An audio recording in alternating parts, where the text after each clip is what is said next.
Alright, we're good. Be like, Bussin' with the boys, hanging with the fellas, betting on a game. No woman's gonna tell us what to do, and I've been over here just drinking beer and making that noise. Baby, I'm hanging with the fellas, bussin' with the boys. Bro. there you go. Rolling? We need this TV on. Is it not on? No. Hey, trying to lock in. I got two in already, You brother. only got two? Two Lucy's already in. Espresso or mango? Espresso. I'm not as big on the mango as I am the espresso. I love the espresso. Espresso's the best one. I had the espresso till about noon. Then I tried to switch it up, find my flavor. Yeah. Welcome to Bussin' with the Boys. We were having technical difficulties with our small TV. That's all right. Hey, people were fired up. People are so happy that the ERNTRO's back. How do you feel? Oh, you know me. Bring the old new intro back. I did see your comment on YouTube. Brother, the people have spoken. It is what it is. And I did say it in the intro yesterday. It's kind of it's a slippery slope. You mean last week? Said in the intro last week? Yeah, what'd I say? Yesterday. So the intro, I've had a tough day of my days and weeks lately. I walked in the shop yesterday and said, "How was your weekend, boys?" And it was Wednesday. It's actually Thursday. It's actually, no, yesterday was Wednesday. God damn it. It was Wednesday. Yeah. But on the intro last week, I was saying basically like, we've listened to you, we hear it, but it's a slippery slope because the minute you allow the chat to get you, they think they run you. And so we're in a fragile state right now, you and I, of being manipulated by the masses. However, it was the right choice. I think we took our time. Maybe took longer. Yeah, we took our time. Yeah. Oh, absolutely. Like I've even said that I like the one that we were trying to go for, where you have kind of the cliffhanger, because you watch like the Shannon Sharps, and I get influenced by some of these other pods. And look, you don't know until you try shit. Yeah, it's a learning process. Boy, as you know, we just got outvoted upstairs. But look, democracy. If the people have spoken, the boys are speaking. It's like, hey, set your ego aside and just roll with the fellas. Right. 50 stars, 13 bars, brother. These colors don't run. We live with democracy. Yeah. If we would have reacted to the chat immediately, they would have had the old intro back, like literally the week after. Right. And it wouldn't have set up this beautiful thing that people are listening to now. Yeah. They're able to sit down and enjoy themselves. Yeah. You get the comments building. Yes. You get the, everybody chirping, being upset. There are two things that our fans know. The ERNTRO's back. Mm-hmm. And you can always come to us for a Chevy podcast, dude. Bussin' with the Boys is presented by Chevy. This is a Chevy truck podcast, the greatest truck ever built. And our good friends at Chevrolet have been a big part of the Bussin' family and even our personal lives. Chevy Silverado, longtime awesome partner of the show. A truck with commanding and unstoppable grit, legendary capability, and dependability too. So find out for yourself, like so many of our boys. Head over to Chevy.com to check out Chevy trucks.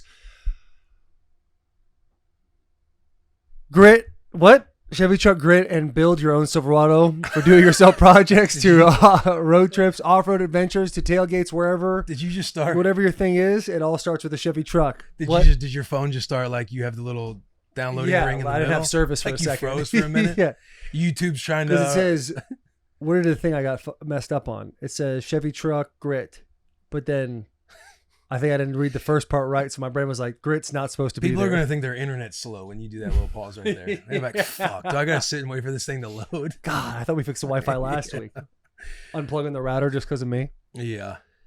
We went on Dale Jr. last week. Everybody who's a fan of Dale Earnhardt Jr., which I think that is everybody in the world. Every single human being to ever The boys went on the Dale Jr. download, and we had a 2.5 hour podcast. They said that was the longest one in the last 2 years. Yeah, that was and it was such a good time too, because I mean we've been on other people's podcasts before, and it's like you did Two Bears. Yeah. The day before that. It's a pretty strict hour. Yeah, and you're kind of sitting there, but everyone's kind of bouncing off each other the whole time. Dale really took the time to get to know the boys. Yeah. Find the level of nostalgia when we played against each other in 2019? Yeah. 2019. Played against each other at the start of the podcast.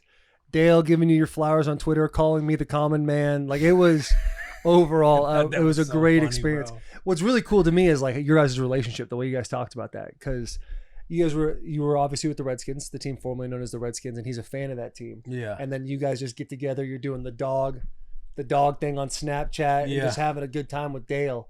And it was just kind of cool to see the two bros bro out. Dude, because I was telling you afterwards, like, it is insane to me because like you grow up, it's like, oh, you know, our dreams of like playing professional football, and then like growing up in Bonne Terre, it's WWE and NASCAR fans. Right. I wasn't the biggest NASCAR fan, but you don't need to be a fan of NASCAR to know who Dale Earnhardt Jr. is. Yeah. And yeah, how that all came about, I'm still just thinking like, I mean, he's the most humble cat, the humble celebrity maybe that we've ever met. There's only a few people out there that you meet that are famous that don't know that they're famous. And he is absolutely one of them. Like Saquon's one, Pat Mahomes is one, but then Dale is like the one. Where you meet him and he's what like, a top three right he there. just thinks he's a regular guy. He's just a regular fucking guy out there. When I was a kid, we used to go to the PIR all the time, the Phoenix International Raceway with my grandfather, RIP. Boy passed away about a week ago. And let's have a moment of silence. For Grandpa Motorcycle? Yeah, for your grandpa. All right.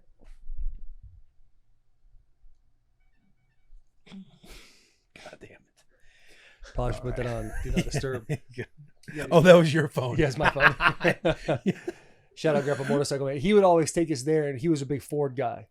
And he would always talk about the Ford racers and stuff like that. But even Dale, being in a Chevy, like you just always tip the cap to him, and he would be like, that guy's the man. Yeah. And he would tell me about his dad and all these different things. It was just like cool being there as a kid and then growing up and being like, yo, Dale, we're just hanging out with Dale. Yeah. And what was that? What was the car that they had sitting in front of the podcast His studio? dad's car that his dad actually raced. And that was in the the real 80s. one, right? It was a real one. Yes. Yeah, he did 27 races in it, won 8 of them.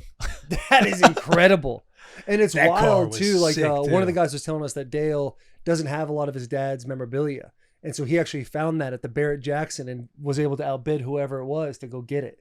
That's crazy that It's he nuts. does basically have to fight to get the memorabilia. Which is Why wild. doesn't he have all the memorabilia? I don't Or know why if we didn't put he it in get the a lot? show, but they kind of explained it to us a little bit. Yeah, I mean, what if you're else? in that family, well, Dale's like the heir, so you would just assume that that his son Yeah. should get whatever he wants. Right. And just like following in his dad's footsteps and all that. And even when he was on the bus before talking about like how his dad was just a guy like you respected and also feared. Like he did something in the house one day and he ran and like hid behind like hay until like the nighttime. He was so afraid to come over there in with like his dad. like the Over ditch some across the bullshit. street or some Yes. shit, and laid there until he thought it was safe to go back in. Yeah. Laid down on the ground until nightfall. I meant to bring that up when we were chopping it up afterwards and talking kind of dad stuff, where the graduations that you guys had with your daughters, and then he was almost like us. We're talking about having girls, and you're like, oh, I'm gonna have a third one, like the way periods are synced up, our balls are synced Yep. up. So you're gonna have a girl because I'm having one, and then he's like, I don't know. He didn't necessarily want a son because he felt like he would be way too hard on him. And I meant to bring up that, like, hey man, what you think you're gonna scare him so bad? He's gonna take off running out of the house and go hide in a ditch across the street. I just don't see Dale being a hardcore dad, like an over the top. I don't see that either. Strict dad. He's just kind of the man. Yeah, But like, you know he's got that killer instinct in him. for no sure. question. Like, You know they got the core values. He has the foundation at home, but the way he carries himself, it's like, brother, you'd be a phenomenal boy He'd be a dad. great dad. He'd be a great boy dad. Hey, but how about the culture around it when we pulled up? People Yes. just waiting outside.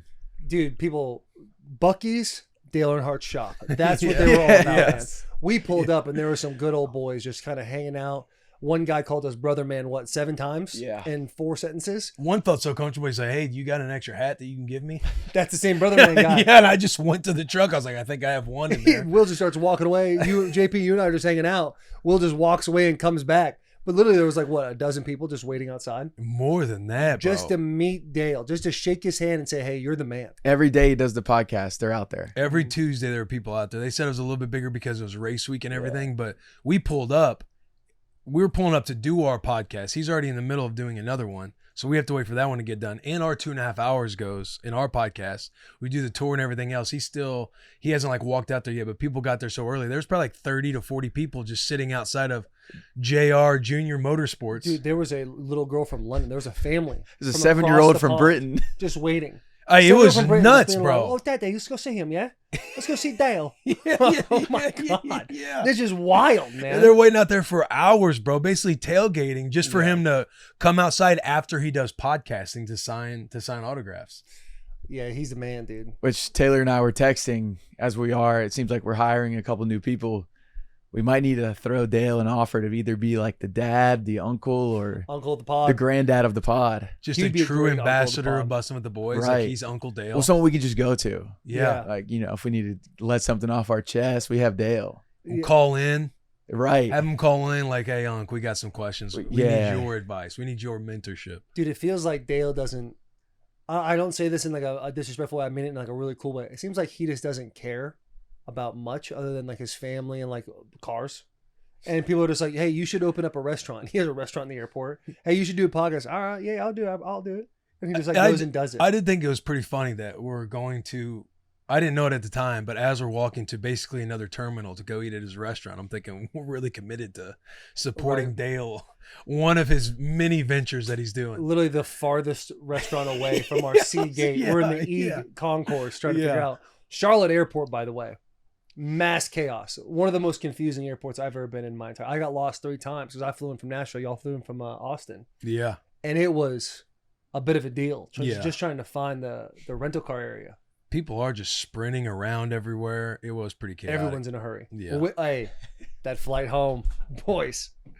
Let me tell you something. Those of you listening who have listened to this podcast for the last 5 years, Grumpy Dad segment? right? Will Compton has officially become the grumpy guy of the group. Dude, he is standing in the middle of the walkway while me and JP are kind of tucked back, so there's like lanes. Some lady literally was like pushing somebody in a wheelchair, hits Will, and as she's connecting with Will's shoulder, goes, "Excuse me," and bumps him. And we had to deplane. Will's like, just put the fucker down on the ground, like essentially Time out. Grumpy. But that situation you just explained, I'm not in the middle. I'm standing there talking with you guys. You're in the right You're lane. you're right center. Yeah, you're in the right Yeah, lane. I'm right center, but like say, hey, on your left, like to what you Yes. were saying. And I didn't react or say anything. I just kind of turned and I'm just thinking, what the fuck just happened? No, hey, you played middle linebacker. I imagine that's the look you gave a quarterback or a running back when Right. they were walking away from Yeah. us, locked in. Well, you guys have like an axe split. Because that shit was crazy. They hit me and then say, excuse me. There's an epidemic going around in airports where people are getting too comfortable. Like that's not your home. You need to go. You need to understand this is America. You stay on the right side of the lane when you're walking one way. You let people get around. If someone's hurrying, you give them the right of way because obviously they're in a bigger rush than you. Mhm. But people are getting a little too comfortable with the bumping, with the hanging out. People With, got their hey, shoes off listen, and I stuff. know this is a slippery slope, so we can just, I know there's not going to be a lot of reaction or comment even afterwards, but a lot of comfortability as well with taking advantage of getting pushed around the airport. Getting pushed around. Like people in scooters, people in He's saying wheelchairs. people don't deserve Yeah. it. And look, I'm look, people getting and pushed around, like literally yeah, pushed. Yeah, like there are some people that you know in your mind, it's like, hey, fucking I see go 'em. walk I to see your 'em. goddamn I gate, close my eyes bro. right now. I can see those motherfuckers right And now. if you are somebody that needs service, extra service, like I'm assuming you're getting to the airport way earlier than everybody else to where you shouldn't be in a hurry like that, just getting Right. pushed around by somebody pissed off doing their job and they're mad doing the service job. Right. It's like if you're in that kind of industry, you should kind of have a little bit of enthusiasm about you. You know what I mean? Because you're like wanting to help people, right? yes. So the person that's like shoving this, that like shoved by me, I was like, oh, excuse me. It's just kind of like, yeah, there was a lot of flair that happened in that particular moment, but I didn't say anything. Yeah. But I was pissed that we get on the plane. Number one, we're already delayed, 40 minutes? Yeah. Something like that. Delayed 40 minutes. Then we get on the plane and sit down, and we're chilling for a minute before somebody comes. We're literally sitting there for an hour. Yeah, and then somebody comes on, is like, oh, they got to check the brake. They're checking the brakes. Yeah. And something's kind of going on with the brakes. It should be quick. Like I'm making the decision to not deboard, because if we do that, then we'd have to change the whole brake, and I don't think we have to do that. So then we're chilling there for another little minute. Yeah. And then it's next thing I know, we're deboarding the plane. And here's where Grumpy Will comes in. Bro, but can I just say, like, when I got off the plane, Will's like facing the wall.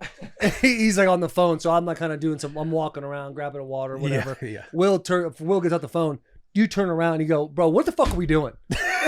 Loud. Yeah. What are we doing? Like you're essentially you're a Karen right now. You're starting this small little piece of being a Karen. I'm like, brother, they're just trying to keep us safe. Like it is what it is. Like we can't do nothing about it. He goes, Put the fucking plane down. Who cares? Get me back to Nashville. He said, bro, it's safety. They're checking the brake. I'm like, Hey. fucking kill us, bro. Like, let us go down. Die young, die a hero. And then Will, your whole thing about wanting to get home so early is because you got something for Rue. A dress I was going to for say, Rue. that was truly it. You got that, and you're like, I want to make sure I give this to Rue before she goes to sleep, which is fine. But we go sit down, and we're hanging out. JP, you take that hilarious, the fat, bald picture of us. We're chilling. Some guy comes up, talks to us. We get up to go to the gate because we realize, hey, we're bored and we might miss the flight now. We might be missing the flight now. And Will Just walks chilling. away without the bag. Walks with the bag. And JP's like, look at this man. Points at the bag. I go, yeah. He goes, and then you look 10 back seconds at, later, they paid. you look back at JP. JP goes, oh, I'll meet you guys. I say to Will while we're walking without you, JP, I go, hey, what do you think he's doing over there? Knowing you're just getting the bag. He goes, oh, he's probably got to pack some stuff up or whatever. I was like, Yeah, oh, like he's wired. I was down. getting my I literally charger. go, Yeah. I go, hey, I hope he didn't forget anything. And Will just keeps walking. We're to the gate. He goes, oh, fuck. I go, hey, JP's grabbing it, man. Handle yourself. And Oh, then, shit, the bag. and then he, your wallet at the My wallet? hotel. Well, wallet at the hotel, and Will almost took the rental car keys home with him. Yeah. Hey, Fortunately, the rental this car man guy, is getting he peppered right watches now. he watches Bussin. So he comes running and you hear in the distance, Will. He's like, hey, you got the keys on you? And I'm just thinking, He said, "No, they're on the I don't Dash." think- He's like, Yeah, "No, like, I I don't think think they're they in the car. are." confident as hell when he said that too. yeah, I was like, you know what? Hang on. I unzip my bag and just see him sitting on top there. But yeah, you know. Hey, what is it about in every city we go to, the rental car employees know our pod. Because that's no our matter brand, brother. They're no matter about it, what. though. No, but it's literally every rental car employee in any city. We come to like, dude, love the show, blah blah blah. Even when you guys aren't even with us. And is there like some secret union of rental car workers? And then like day one, they're like, you got to start watching Bussin' with the Boys. Yeah. yeah, who Dude, knows? when we flew into Charlotte, we went to go to get the rental car, and some guy, slick back hair, nice cat, you could see a tin in his back pocket. And I knew exactly what it was. I go, hey, what is that? This brand in your back pocket? He goes, yes. The brand we do not say. The brand, the Voldemort brand. We essentially are like, you need to do Lucy, blah, blah, blah. We give him 2 cans. Oh, yeah. Yeah, which I think you're not allowed to do. But we did. We checked his ID and everything. We're Yeah, all yeah, right. we checked his ID. We checked his ID. He's over legal. 18. He's over 18. One thing about airports. I do want to say the grumpiness was fully due to we were supposed to land in Nashville at 4:30. JP and I was on South Congress Street in Austin, Texas, shopping at, was it Love something? I don't know. I got Rue this dress. By the way, way too expensive of a dress that I didn't even realize until I was checking out. And yeah, Rue knew Dada was coming home. I wanted to give her the dress. I wanted to see her face. And then obviously you got bedtime and everything else that, you know, that's like a lucky thing that I didn't necessarily have to do that I would have had to do that night. But I did want to give her the dress and I knew she would be stoked. So Right. when we're getting delayed beyond the point of like, I'm just going to have to wait to give it to her tomorrow. That's where the grumpiness was truly festering. And the minute we got beyond like 6:50, 6:45, now we're taking off at 7:30. It's like, oh, we're already beyond it. Can I tell you something? Go ahead. Obviously, that's why you're grumpy. Like, you didn't have to explain any of that. We just told that entire story. I know, but I didn't want that to go missing due to all the grumpy stories that we were saying in between. But you have You gotten guys are grumpier. right. You As guys you've are gotten right. older, you become a grumpy boy. You're a grumpier guy now. When do I get grumpy? Right now. When you're forced to go outside. Oh, yeah. No, bro. Yes, Will is an indoor cat now. No. He just wants to sit at home and watch his shows. When else was I grumpy on that trip? You're like the dad from Wolf of Wall Street that answers with a British accent. When he's watching his show and he gets all mad and he grabs the phone. Hello? Oh, yeah, how you doing? That's you. Yeah. That's, When what else the was fuck? What are we doing out here? When else was I grumpy on the trip though? When we're walking, I don't know if we were in Austin or Charlotte, but we were walking across the crosswalk. And the guy was letting traffic come through, and we're standing there for a cool 10 seconds. And Willis goes, "This guy not see us?" He's really turning into that man. He's There's really traffic. turning into that. That is tough. No, I will say and I know we're going to take it a step further with the whole like getting pushed in a cart thing. I was checking a bag this past Friday to get on a flight, and I see a heavier set gentleman standing up. He's a super tall guy. He stands up, he walks to the counter, he checks his bag, lifts it up himself, and they start talking for a while, and I'm kind of just waiting in line, waiting to put my bag up. And all of a sudden, a wheelchair comes out of nowhere, and he sits down, like not struggling to sit down, sits down in the chair, and they wheel him off. I'm telling you, bro. The There's an epidemic pre-boarding going on with that of bullshit. airports is getting out of hand. Yeah. Especially Southwest. Because Southwest, everyone's got their seat in all the other airlines, but when we do pre-boarding, it's like 30 people get on the plane. 30. first. And then they got to sit in the front. And so they take all the front seats. All the front seats. Because if you're just doing carry-on, that front row is nice. Because you're and if it's like an hour flight. Yeah. You don't in have and a out. checked bag. You're just, Yes. you're in and out, bro. But these dudes, it is like 30 people in pre-board that are just fucking, what are we fucking And you doing? pop up, you're like A3, and you get on there, you're the 20th person on the plane. Yeah. Yeah. One other thing about airports. Then these boys are on me about tipping and nothing even happened tipping-wise. Hey, nobody brought that up, No, bro. I was actually saying I agree with your tipping strategy. Okay. Because there was But a, you that was part of the grumpiness that you were like, Will also with tipping. I'm thinking, Yeah, man, 'cause I I don't think- even think it's that big of a. I used to be a big tipper, and I've gotten to like, I'm a standard 20% guy. Unless somebody goes above and beyond, I might hit at 25.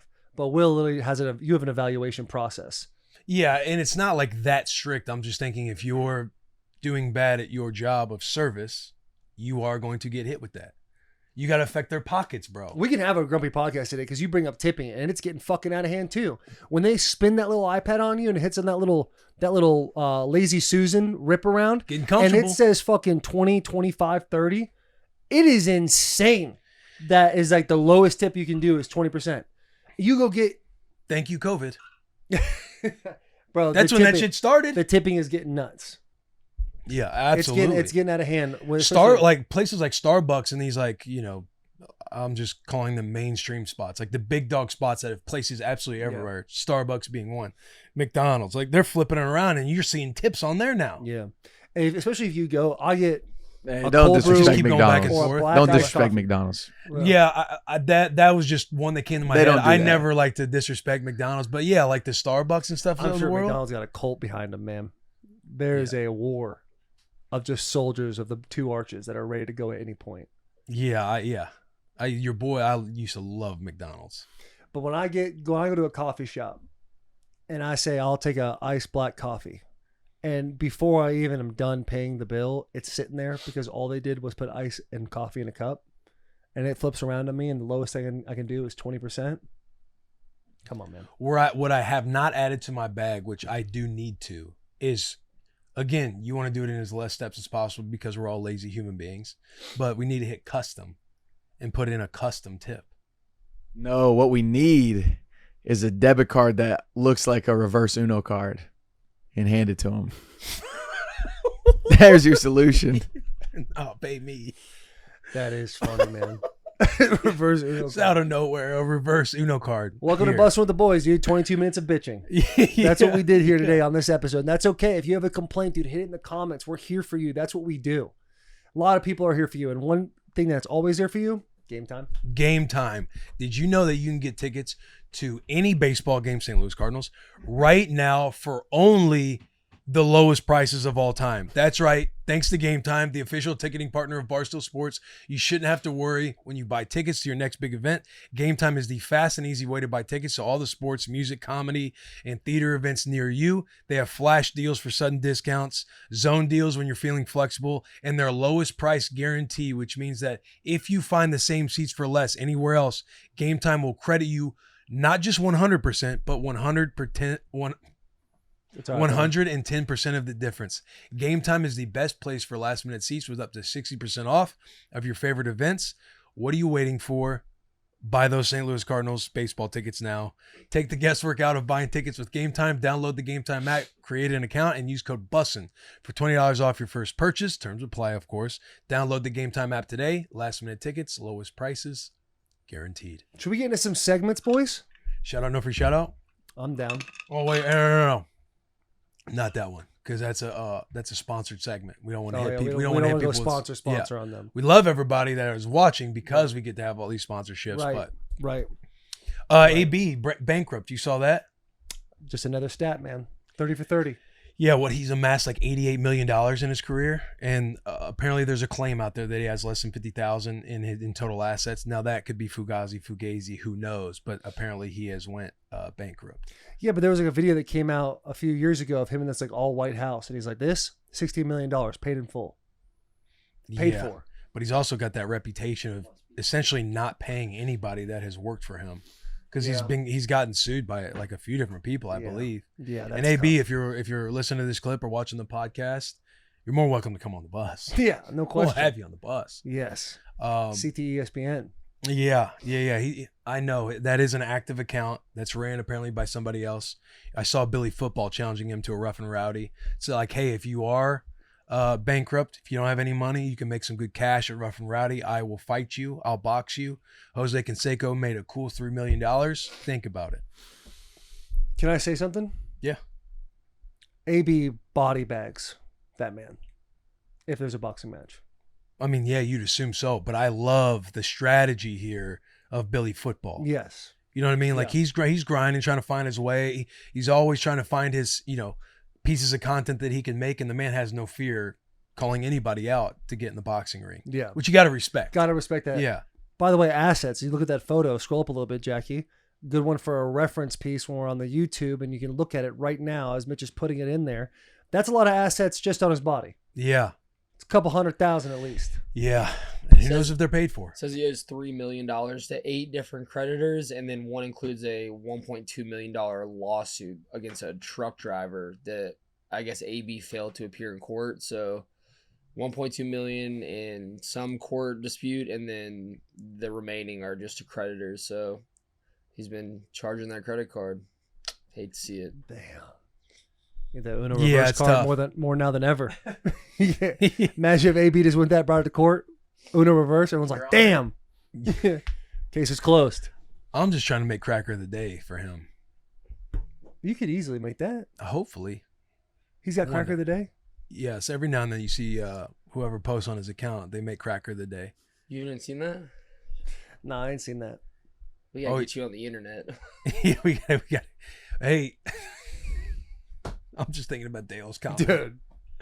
I know. And it was one of those things where it didn't mean to be a shot, but obviously the world we live in, that's an obvious shot. Yeah. And I'm just like, yeah. But you do crush social media, brother. I know we're sitting there and he's like giving me flowers and I'm sitting there, accepting the compliments, but just in my brain, I'm thinking JP's getting to hear this, Taylor's sitting here hearing this. And then he's like, and then he says the Taylor comment. It all comes and you look over at JP and he starts like just losing it on the couch. JP's laying on the couch laughing. Like, wasn't that funny, JP. He's laying down, kicking his legs up and down like a child. Too excited. Crack of the day? Yeah. I don't know if he does it every day. He did Luca yesterday. Did he? We're scrolling through AB's timeline right now. Just saw Diddy's apology. Oh, he has an apology out there? Well, yeah, I mean, I thought he just dipped to Spain or something. It's over for that man. It is over. It's over for He that. couldn't He did even it? legally apologize. All of it. He couldn't legally mention Cassie's name in the apology. That's how bad it is. Legally, he can't even say her own name. No That's his shit. ex-wife? Yeah. Bro, did you see the video in the hotel room? Or the hotel Yeah. elevator area? Yeah. I mean, he Ray Rice the shit out of that woman. Yeah, bro. Like, you never want to throw this term around loosely and lightly, but I hope he gets raped in prison. Like you just those are the ones that Those are the in type of at cats. every cafeteria, like everybody who's this just enrages, which is the majority of people. Like that is what is being said between every friend group. It's like you want him to have the absolute worst, most miserable Right. time. No one's saying that on camera, but everyone's saying Right. that off camera. Yeah. You're just saying it on camera. Correct. You're just saying what everybody else is thinking. Correct. Have you remember the movie Get Him to the Greek? Where he's literally sitting at Jonah Hill being like, I'm mind fucking you right now. I know. I hope you're wearing a condom Yeah. because my I man's didn't even dirty. think about getting to the Greek. That sucks. Isn't 'cause that crazy? movie's Now, That movie is it's so over. good too. It's And he's a good character in that movie. Worst movie ever. Yeah, I don't know if you could say he's a good character. He's Wait, a pretty what? bad human being. He's a bad human being. I'm saying the movie. the character. literally. I don't hate know, that bro. movie. I don't think you can. No, I You think he's a great actor? he's talented. Just start, Yeah. just start like, whoa, Let's good say what you actor. I want, don't but know. He's got some bad shit going on. He was good in that movie, Ah, and I'll say that Bad. I don't know. he was bro. good in that movie. Okay, I'm not defending Diddy. You're supporting Diddy. No, I'm not. What did Sounds you just like say? it, bro. He's good in that movie. So you're supporting him. You think he's gonna go and get another movie now because I just said that? Not Someone's good. like, "Oh fuck, yeah, you know what? Taylor's right. He was good in that movie. Let's cast him for that role, even though he did all this other I shit." think if you end up in a movie one day, our antenna has to go up now. Yikes. Oh, get that antenna up, brother. It's coming. It's coming. All right. What circles have you been talking to? Oh, Listen, we're not going down this road. I'm going to tell you guys It's this. starting to get super uncomfortable. Let me get out of here. Yeah, I'm with Will. Oh, Father's Day merch is out. We do have some. What a pivot, dude. The floppy girl dad hats. Those are in stock now. Those are in the store. Look, our Father's Day merch absolutely goes so fucking hard. It does. It really does. And let me know what kind of hat guy you are. Because the floppy hats, I know people are going to buy the hats. They like the floppy hats. It doesn't fit my head the right way. Yeah. I don't like those hats. But the deeper sitting hats, like the hat you're wearing right now, I'll wear those bad boys all day. Yeah. It's kind of like a line in the sand. Not a lot of people are diverse enough to handle both hats. Yeah. What hat guy are you? When you That's say the question. floppy hat, do you mean like the actual like dad hats? The actual dad You hats. see how Will's got Yeah. that like the harder part at the front where it kind of stands up on his own, and then there's like the more shallow hat that kind of you hold it up and it They, kind of like literally it call indents those dad itself. hats. Yeah. Yeah. Yeah. Yeah. It's not a dad hat guy, I guess. I'm a Bussin' with the Boys dad hat guy. When they're a little stronger up top, they're more erect. Yeah. You know what else we have out with the recent episode with Coach Callahan and our episode that's coming out is our beautiful run left hats. That is true. The return. JC Latham. We running left this year? We're running left this year, brother. I mean, you got JC Latham, you got Peter Skoronsky, two young cats in their early 20s holding down that left side for probably the next 10 to 15 years. Did Yeah. you see that photo of Skoronsky that came out like 2 days ago? No. He's added like 10 pounds of muscle and cut some, and Show he me. looks like a beast. Show me. I gotta find it, so give me a second. Dude. Don't bring it on the screen because that type of shit is where I get excited. Please don't put it on the screen. Don't put it on the screen. Will get hard. The blood starts flowing below the belt. When a football guy is just like, oh, he puts on 10 pounds of muscle. He's cutting some fat. Yeah. The top starts to get a little heavier. You start to get that. The V. fucking- yeah. God. Hey, how are those pants right now? A little tighter? Yeah. Thankfully, they're cutting off the blood flow a little bit to my dick. Dude, Skoronsky though had a decent rookie year. Missed a couple of games because of appendicitis or some shit like that. Like War Daddy type shit he missed games for. Kid's a stud. I think he's going to do really well. Love the fact that he's rocking the sevens. Love the fact that he DM'd me and asked if he could wear the sevens as if like He's a pro. I had any say. He's a pro. At all, yeah. That's respect. That's a sign of respect. And then Latham literally has Trench King tattooed on his body. I mean, that is not a tattoo I would get, but shit, I fuck with that mentality. for JP, sure. who was the NBA guy rocking our dad hat? Mike Conley. Saw him Memphis rocking the dad legend. hat. Niles Paul, former teammate of mine, played in the league quite a while. He just had a girl. He was repping the girl dad hat.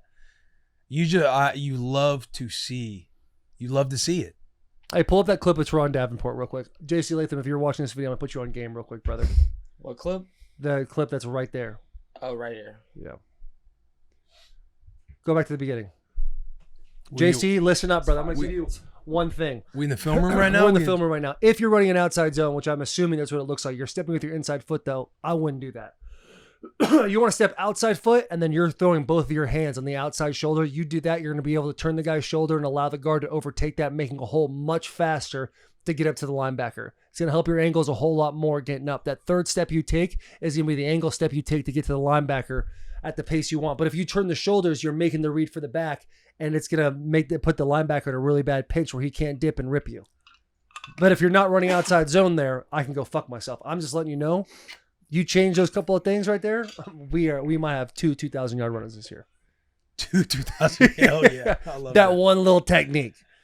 But dude, I'm fired up. Oh, show the video of Skoronsky going down. I made a mistake. It was not Skoronsky I saw. It was our boy Dylan. Radens. Yes. Pull up Radens, dude. I'm trying to find this photo. Let's get Dilly a little bit of love on the show. North Dakota State University guy comes in, humble cat, married to the love of his life. Wonderful woman, by the way. Yes. Absolutely wonderful woman. Came, had an ACL in college. He gets an opportunity to start once I go down with a knee.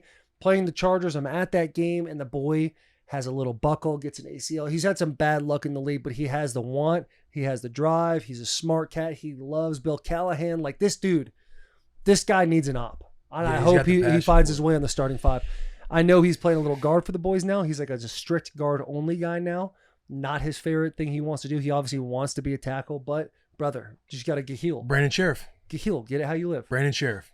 Brandon Sheriff. Go from the outside, move to the inside, be one of the most dominant guards in the league, get paid Right. a lot of money. Sheriff, dude. Well, he's a top 10 pick, top 15 pick. Yeah, he was a first rounder as well. Played left tackle at Iowa. Kid's an absolute stud. Classic Iowa offensive lineman, by the way. Yes. Classic. Oh yeah. Just a corn-fed boy who likes to get after it and hunts. I need to see me some Dylan. Now, Dylan does like to do some CrossFit bullshit, which I'm not a huge fan of, but whatever. I digress. Should we do shout out, no free shout out while he continues to find the Dylan nude? Maybe I just dreamed it. Maybe you dreamed of putting on 10 pounds of muscle. Dylan is a little war daddy. I really like Dylan a lot. Duke Cannon. Yeah. Not for clowns. The best soaps, face wash, face lotions. Guys, we got to get in the face routine. Shout out, no free shout out is presented by Duke Cannon. Maybe you are a top shelf dad and it's time to make that list. Point is, Father's Day is coming up and you need to take care of the old man and you need to take care of yourself. Duke Cannon is that answer. Help the dads in your life shower responsibly this Father's Day with Duke Cannon's Buffalo Trace Bourbon products. Top shelf dads deserve top shelf gifts. It's one of the best things to get a father on Father's Day. Because it's like it's a day for the dad. Do you get gifts? Do you not do gifts? Like, this is one of those things where it's a thought that counts. Got you a bar of soap. This is going to make you feel and smell a whole lot better. You got to love that. I've been getting my old man in the face routine stuff. I'm like, Dad, you're aging quick. How old is Bill? I don't know. Upper 50s maybe? Yeah, upper 50s. I love the fact that you get him some Duke Cannon, a little bit of face wash on him a little bit. But once you get to the 50s, like, what are we washing our faces for? Yeah, I just think it's important, man. You got to take care of that skin. Hygiene, You know the wife is in your ear. Yeah. The females are starting to put the guys, I feel like, on game of taking care of your skin. Did you find it, Jack? Yeah. But check out Jack Duke is Cannon fist Father's Day bumping in the gifts at DukeCannon.com for a limited time. All online purchases will come with a free big American bourbon soap. As always, use code TIER1, that's TIER, and the number 1 on DukeCannon.com for 15% off your first order, or head to your local Walmart or Target to browse the selection. Yeah, a little face routine goes a long way. I used to be a hot water, cold water guy. When I started to go through puberty, 12, 13 years old, my dad like, you don't need soaps, nothing. Hot water, cold water, brush your teeth. You're welcome. Yeah, and then the fellas, I feel like you're always on the lookout. Like they're like the 3-in-1 is a big asset in the bag for the guys, because guys just want to use as little as possible. Yeah. Sometimes I like in my own head, if I'm out of body wash and I still have shampoo left, like I'll just shampoo my entire body. I don't know. I think because I'm thinking it's cleaning my hairs. I got hairs on my body. Right. Like, okay, if it's good for my head, then it's got to be good for my body. Yeah, hair and skin are different. I would suggest you look into that a little bit, but this is not my show. That was the old days. That was the old Okay, Willie. now I'm a boys in a whole routine. Your skin does look nice. Yeah, and you can feel when you don't do the skin routine. Yeah, it's a whole different vibe on the cheeks, man. It is. This is not my shout out, no free shout out, but just having this conversation and it being presented by Duke Cannon. Shout out, no free shout out, black guys, because they are so much better than white guys at hygiene. So much better. Don't do that. Don't do what you're doing right now. Stop. Keep going. You got it. When you get into an NFL locker room or even a college locker room, black guys do such a better job of cleaning their face every day, while white guys do the rinse. You get the armpits, you get the nuts, you get your ass cracked, you get out of there. Black guys help the white guys get better hygiene. So shout out to them for that. Shout out Diddy. Yeah, this guy. Hey, y'all got to stop. Jack shout out, no free shout out is going to be this Dylan Reduns. My shout out really does go to Dylan. 2 years ago, I was a late fill-in for the Beer Olympics. People forget I did compete. I should have won, but you guys cheated. But we'll talk about that later, you and Ruse. But my shout out goes to my partner and him looking like a nice little piece of a unit here. You know, that tattoo sleeves really come along, and he's just looking a little agile, a little shifty. A guy who's laterally quick, so I'm excited to see him in that. And look at that position. tricep just climbing the mountain. Brother, he's been on the mountain range, dude, hanging out with horses, getting kicked in the back of his arm. He looks fantastic. Mitch, what is your shout out, no free shout out of the week? That's not my shout out, no free shout out, by the way. I think it kind of is. But I will. This is my last thing I'm going to say about Diddy. This is the last thing I'm going to say about Diddy, and then we're going to put it to rest. So last thing. You guys ready? He was good in getting him to the Greek. Okay? He was. Hey, boo that man on 3. 1, 2, 3. Boo that man! Oh. Retarded. My man can't even do a chant the right way. Go ahead, Mitch. Boo that man! Always one guy, man. Always one fucking guy. Oh, can't get right. Can't right. Even Mitch said boo. Yeah, That's a straight shot. that's a fair That shot. was a gun to the head A shot. fair shot. Go ahead, 6 a.m. All right, my shout out, no free shout out this week goes to when you are at like a bar or something and there's live music and you just get mesmerized by people just like ripping the guitar and you're like, I just wish I could do that. And then they go from one instrument to the other and then they just are ripping with the same intensity. It's just, I think that is just so cool. Like, so if I go to like Kid Rocks or something, I'll literally just stand there with a beer in my hand, just watching the guitar guy just going insane. Can I tell you something? JP, what's yours? Hold on. I do feel that. That's a good shout. No free shout out. I feel like there's just, I mean, anything I say nowadays is just kind of, Mitch. okay, cool, whatever. That's a good shout out. No free shout. That's a quality shout out. No free shout out.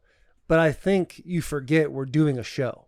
And so when there's zero enthusiasm in your voice, it's hard to get behind literally anything you're saying. You literally just sound like somebody died, but you were telling me about somebody ripping an instrument. We're doing a show right now. Do you want to do it again? Do your shout out again, bro. Hey, last thing I'll say about Diddy, he was good at Get Him to the Greek. Will did bad at Boo the Man. Mitch, you want to do your shout out? No free shout out? Yeah, my shout out, no free shout out this week. This happened to me a couple weeks ago. I was at a bar, and we were sitting up top, and the live music there was just absolutely insane, and I personally just get mesmerized by people who can just rip instruments, and I think it's so cool because I know that I can't do it, and then when they're just strumming along or just playing the piano or whatever they're playing, and just with ease. And they just make it look so cool. Like, I'll just stand there in a bar and just stare at the guitar player. Like, I'm just like, I don't know, just giving him like fuck me eyes or something because I think it is so cool. But that is my shout out, no free shout out. Better. JP. Jesus.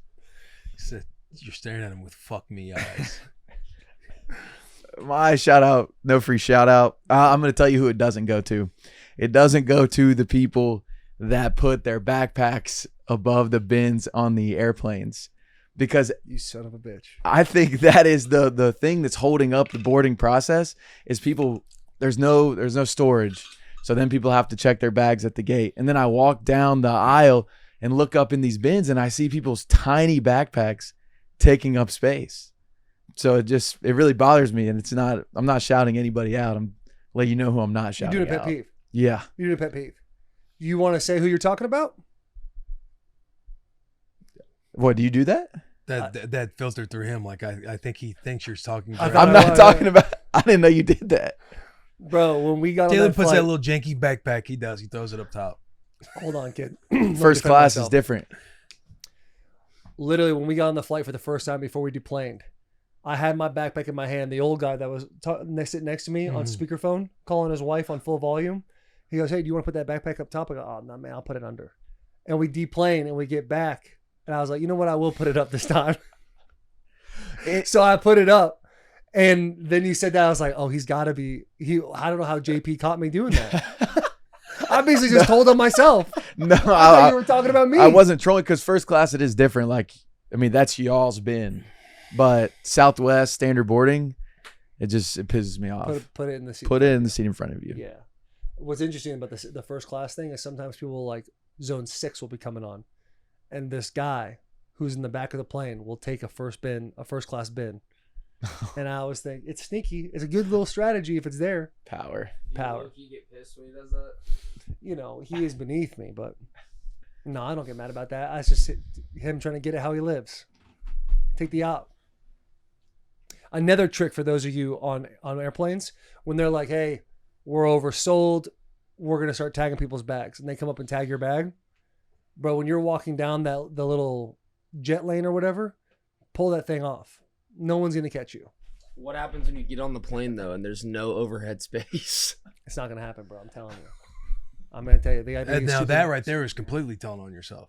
Yeah, I do that. If they tag my bag and I know it's going to fit, bro, I'm halfway Like down that the right thing. there's part of when JP's like, it slows up the process. Like, No, you're part of the because problem. they right tag there. me, and as I'm walking, I'm ripping that thing out, put it in my back pocket, and then I'll walk down the aisle, put my shit up, no problem. That happened spring tour last year. Go ahead, Ken. What's your shout out for shout out? My shout out, no for shout out, goes to a clean operation. In the theme of airlines and everything else, when a flight takes off on time, the operation is smooth. People get on the plane quick. They put their bags in the right spot, and you're taking off and you're landing maybe even a little earlier. But to me, that's a small win that I think is becoming a little more uncommon these days because airlines can't figure their shit out and taking off on time. So my shout out, no for shout out, goes to a clean operation at airports. Nice. Thank you. My real shout out, no for shout out, goes to cicadas. Cicadas. Cicadas, those little bugs that have now just hatched after like however many years. Why is that? They are slow moving. They don't fly very well. They can't bite. It's a little kid's like playground to go outside and to catch those things for hours on end. I will go sit in the yard as if I'm an old man in a rocking chair and watch my kids go catch these cicadas for 3 to 4 hours. And they're ripping around. They love it. They'll come up. They'll show it to me. They're just getting murked left, right, and center because they're being too rough with them. But there's billions of these motherfuckers running around. And I'm pretty sure my house is a beacon for them. That's where they've literally said, this is where we're going to set up base camp. They are everywhere. Up the trees, in the bushes, on the ground. I stepped on 3 of them getting here today. Just walking to my car. Yeah, they are everywhere. Yeah. I love it. So shout cicadas. I think they're disgusting. They are creepy looking things. They're creepy, bro. They can't bite you. I'm more of a catch fireflies, lightning bugs. Yeah, fireflies. Get an old wiffle ball bat. And do what? Y'all never did that? No. That's some Missouri shit. That must be some Missouri shit. Yeah, I mean, I was just a young little jit with a wiffle ball bat. You know what I mean?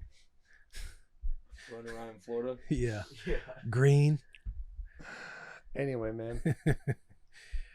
Should we get into the episode with Ran and Carthon? We absolutely should. People are going to love this episode. Especially Titans fans. I mean, getting to talk to Ran about the transition with Mike Vrabel, because there's obviously a lot of drama surrounding that. His journey, his passion to becoming a GM, I thought was very fascinating, where he would pick up magazines. I'm not going to give all the fun away, but this is an awesome episode. His best cutting stories, like when he had to cut guys, it gets a little dicey at times in the room while he's trying to cut guys. Not losing at home. Yeah, not losing at home. The times he's been cut, because he bounced around a few teams within, what was it, 4 years? Yeah, I believe he got 5. 4 years, 4 or 5 years in the league. Yeah. The expectations for this season, how he gels with the staff that has been brought in, why Brian Callahan, he was the first and the last guy that they basically interviewed, and also some tier talk that you guys will enjoy. He also talks about the process of how he became a GM and how he was still playing football in that process, right. How he got in people's ears. Right. A very cool networking move by him. And also they talk about how he cuts me. And we knew him for a month. I knew him for less than a month. Yeah. And his process of cutting me and all that. And it was a cool story to hear from his point of view, because the way Rand explains it is exactly how it happened. Yeah. To a T. No, you guys will love it. Yeah.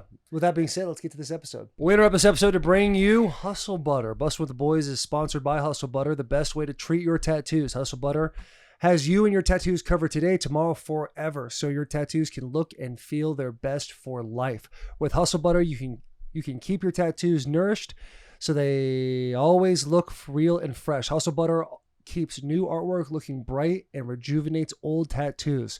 All their products, including their revitalizing steak, tattoo balm, and more, were designed for the full tattoo process, before tattooing, in process, and after care. Also, dude, so we got a couple of these things in when they started sponsoring us. I've started putting on my tattoos. You really notice a difference. It is a massive change, because I've had my right arm done for about 10 years now. And when I pop that thing on there, it just gives it that 1% increase, where it kind of is like, oh, are these a little fresher than I thought they were? Maybe these are just 5 years old. It's kind of nice. They are also made with naturally derived ingredients. It is certified vegan and cruelty-free, and everything is dermatologist tested, clinically tested, and have a non-irritating formula. Check out hustlebutter.com to learn more about your Hustle Butter products and see why Hustle Butter is the #1 artist recommended aftercare. With that being said, let's get back to this episode. We are rolling now. Thank you, Mitch. We finally got... Ladies and gentlemen, Ran Carthon on. Ran Carthon. Yeah. And I did say to JP's camera, it took a little hunting. It took a little texting. Let's not do that. Let's not. Can I tell you from my vantage point how it all went down? So when did you got the job? What, in January? January of 23. January 23. January 17th, I remember 2023. being outside of Vrabel's office, sitting with Stretch, and you came in, and the way the last GM was, it was like, you got to be a little tighter around it. And you came in, dapped me up. Hey, love the show. First thing you said to me. Yeah. I'm thinking, we got him. I was Yeah. like, oh, you got to come on sometime. Oh, I would love to come on sometime. Next time I saw you, you're releasing me, which we all knew was going to happen. Can we go into that story at some point? We got to tell that story. You guys released me, and I think like 48 hours later, I hit you with a text like, "Hey, you want to come on Bussin' with the boys?" Nothing. Right. Nothing. Tried to walk me to an ambush. Yeah, in a group chat. But finally, it's been a year, and it's awesome that you've come on now instead of then, because what you have been able to acquire and do in this past offseason has been awesome. So it's exciting to see, and it's better to have you on now. And the only friction, the only part that was like, okay, chill out. He came up to us in the facility. When y'all gonna have me on? I've been waiting on y'all. We're just thinking, you motherfucker, dude. We've been trying to get. And as we're saying this, I literally said it. And a year later, it's been like 5 months. Yeah, so yeah. I messed that up. Let's talk about you cutting him. Yeah, let's go. So, so the day that we were doing it, we meet in Vrabes' office, and we come in and we're just chatting and just talking, literally having a conversation that kind of goes into. I got to come closer. Yeah. Pause. No Diddy. Don't be scared. Yeah, no Diddy. And so we're just sitting there having a conversation, and I can't even remember what the topic of the conversation was, and then just him. Okay, so you're releasing me. Yeah. Yeah. Transition. No segue, no nothing. Just, all right, so you're releasing me. And then I'm like, yeah. I think he kind of knew it was coming, and that's how the conversation This is when you went. got back after Mexico, right? Yeah, because I was in Cabo, and Vrabel, shout out Vrabes in this, because a lot of guys don't get to choose when they get released. Right. Vrabel called me. Because we all knew, like, the minute I had to get my knee done again, two out of 3 years, like, you're getting canned, brother. You're not going to be making that kind of money and not playing on the field. So he calls me and he's like, hey, we obviously have to release you. You let us know when the best time for you is. And I was like, all right, these dates work. And he's like, can you do it before the combine? I was like, yeah, absolutely. These days now work. Yeah. So when I went in, I kind of came in. We all knew. And Vrabel and I are sitting there talking about Jen and their skiing, and it's kind of cool. It's like a nice, it's like a last meal before essentially a gun gets put to your head. Yeah. Right. And yeah, you sit down. We haven't really talked at all. Other than Yeah. the last thing I said. And in my head, I was like, we just got to get this going. Because I know it's kind of awkward for everybody. Yeah. You're new. Yeah. Like, you and I hardly know each other. Vrabel and I have been together for 5 years. We all understand what's about to happen here. So it's like, I'll say this, the tough part for me, obviously, coming into this role, this new role, and being from afar, and having respect for this team and having respect for certain guys, like having to release you, and like, dang, like, I remember this dude coming out of Michigan. I had him rated high, liked him coming out, and watching him become a Pro Bowl player. And even guys like Robert Woods, I've missed him at every one of my stops. So I was at the Rams when we signed him, and then leave a month later. So never got to see him on the field. I even have Robert Woods in my GM presentation about players that I've been a part of acquiring, the different Pro Bowl caliber players, but I always have him in there as an example of a person that's going to come in and change the culture, of the building. And then I get here and have to release him, and so I finally met Robert Woods when we played at Houston last year, and just kind of walked up to him like, hey man, like, ton of respect for you. I meant everything I told you on the phone when we talked that day. Like, have nothing but respect for you. It's just part of the way this thing works. Is it hard? Like, yeah, I know it's hard, but you come in, it's like he's highly graded. You know who he is. He's had his career. And on that last year, it's like it's the get back year. Like, it's like you got to put everything on, and then that first play or second play of Buffalo happens. yeah. And in your mind as a GM, are you basically, was it fairly simple at that point? Like, hey, this is going to be a guy we're going to have to release due to money and everything else? Yeah, the strategy of it is simple. But, and I think you and I share this in being undrafted guys. And I don't know about you, but I've been cut a multitude of ways. Yeah. Some good, some inhumane. What's the worst way you've been cut? I won't say the team. It's two.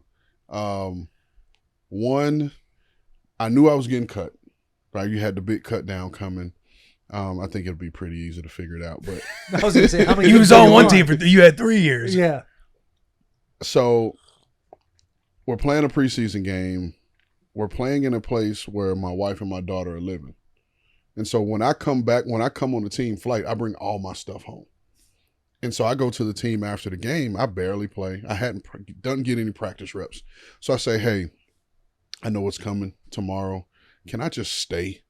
Like, we can do the cut right now. I'll sign whatever you need to sign. I'm healthy. There's nothing wrong with me. It's just more convenient for me to just leave with my wife and my daughter and go home. I live 15 minutes from here. Oh, we don't know what we're doing. And I'm like, come on, man. Like, I was like, because if I go back, I'm only bringing what I have on my body and my wallet. I'm not taking anything back. And players are in tune with like what you're saying. 100%. Yeah. And so oh man, we don't know. Fly back. First person they call the next morning is me. And I'm like, so I go in the building. I already knew that there was like an 11:05 flight leaving. So I was like, hey, look, can you just book me on the 11:05? Like, no harm, no foul. Like, I don't need to meet with anybody. Like, I'm good. I just want to go home. Mm-hmm. And, well, you need to meet. No, I don't. Like, meet each coach. Yeah. And I get the reason why you do that, but at that point, I was like, for sure. And then the other one, my wife and my daughter are actually getting ready to move back home to Miami, and we're doing a going away deal at my daughter's school. I'm passing cupcakes out to the kids on a Tuesday, and get the call in the middle of passing cupcakes out, and I look at the phone and I look at her, and she's like, Oh, no. Because we went through it. So I say all that to say, like, when it's time to cut people, like, you try to do it the most tactful and most professional and humane way, just because I've been through it. And, you try to be honest. You try to be honest. You try to be upfront. And, I've had it to where there have been guys that, I didn't particularly see as an NFL player. So you try to have that conversation. Doesn't always go well, but you try to, because I see it a lot. These guys, you don't know what to tell these guys. So sometimes it's, hey man, you're going to play a long time in this league. This is just something we got to do. And now other teams, it's a numbers game. And now this guy's still training, looking for opportunity 3, 4 years, 5 years. When if you were honest and said, hey, look, man, like, this game is probably not for you at this level. You got a college degree, you might want to start exploring these things, or, having that conversation, at least get that in their mind. Like, I knew personally, I said, if I got to the point where my number of teams outweighed my years of service, it's time to do something different. Yeah. And I got there quick. 5 teams in 3 years. It's time to go. 5 teams in 3 years. When you're who's that? Jelly. Might as well answer. Answer it. Put it on. What's up, Bubba? I got you on the bus. What right up, now with Bubba? Ran and Ran. Jelly roll.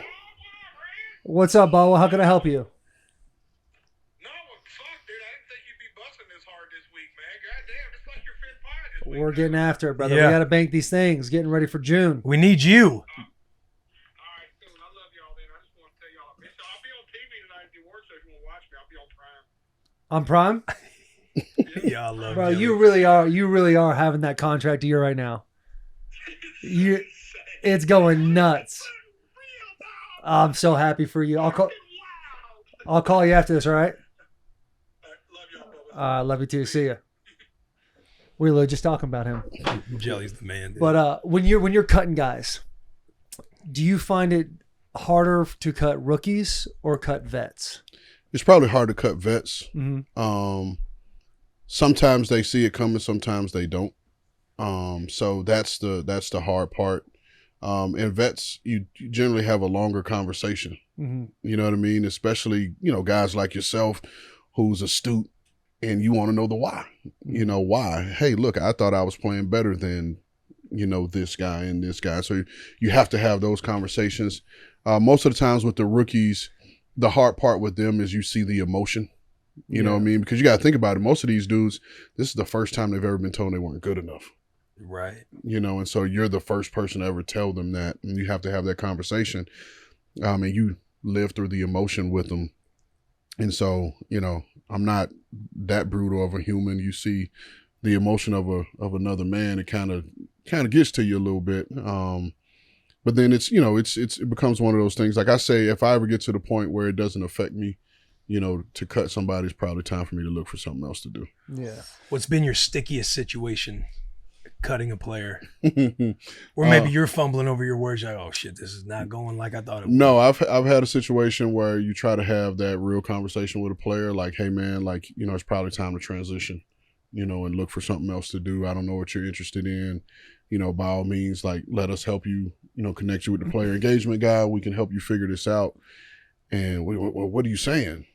I'm like, well, I don't think that you're an NFL player. You know what I mean? And you try to have that conversation, and then it, you know, it gets a little hostile. You kind of feel that heat.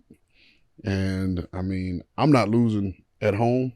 You know, like if you're in my office, one of us is coming out. It's gonna always be me. Yeah. I don't have the win to sit there and box with you. Yeah. I'm not doing that. So I have stuff strategically placed. If I need to grab and defend myself, That is wild. I will. Have you felt like a tension there? It's No, like, I have, like when I was much younger, I felt the tension, you know, Yeah. before, and it's like, oh man, this could be the day, you know. Yeah. And it's never got to that point. But then I also have to think about it sometimes. It's like you're essentially firing somebody. Mm-hmm. And so if that person wants to be upset and express it, like, it's probably best to just deal with it. You know what I mean? And just let that person have the emotion, because it is their right to be upset. You know what I'm saying? So I just, most of the times you have to sit back and just like, hey man, like, I understand. I got you, you know. It's so interesting you say it's like it's harder to cut vets. And I get that for like the relationship standpoint, but every vet I've been around that's like above 5 years, they always kind of see the right. You're in the game long enough to realize, Yeah. like, hey, when it's about to happen. Yeah. Every single training camp, there is always at least one guy, one rookie, that you can see the ignorance of. They've been in high school, and in high school it's, hey, next year we'll get them. Next year we'll get them. There's never a cut. College, hey, I'm going to grow and develop, and next year I'll be a starter. That type of thing, and they just think, I'll get them next year if I'm not a starter this year, and then all of a sudden they come in the locker room and they're just bawling their eyes out. I feel like it's got it. For me, it just, from the outside watching, it seemed like the rookies always just took it the hardest over the vets. Yeah, and that's the emotion that you have to deal with. And one of the things I've always encouraged, even when I was just a pro scout, when I was a pro scout, my job was going to get them.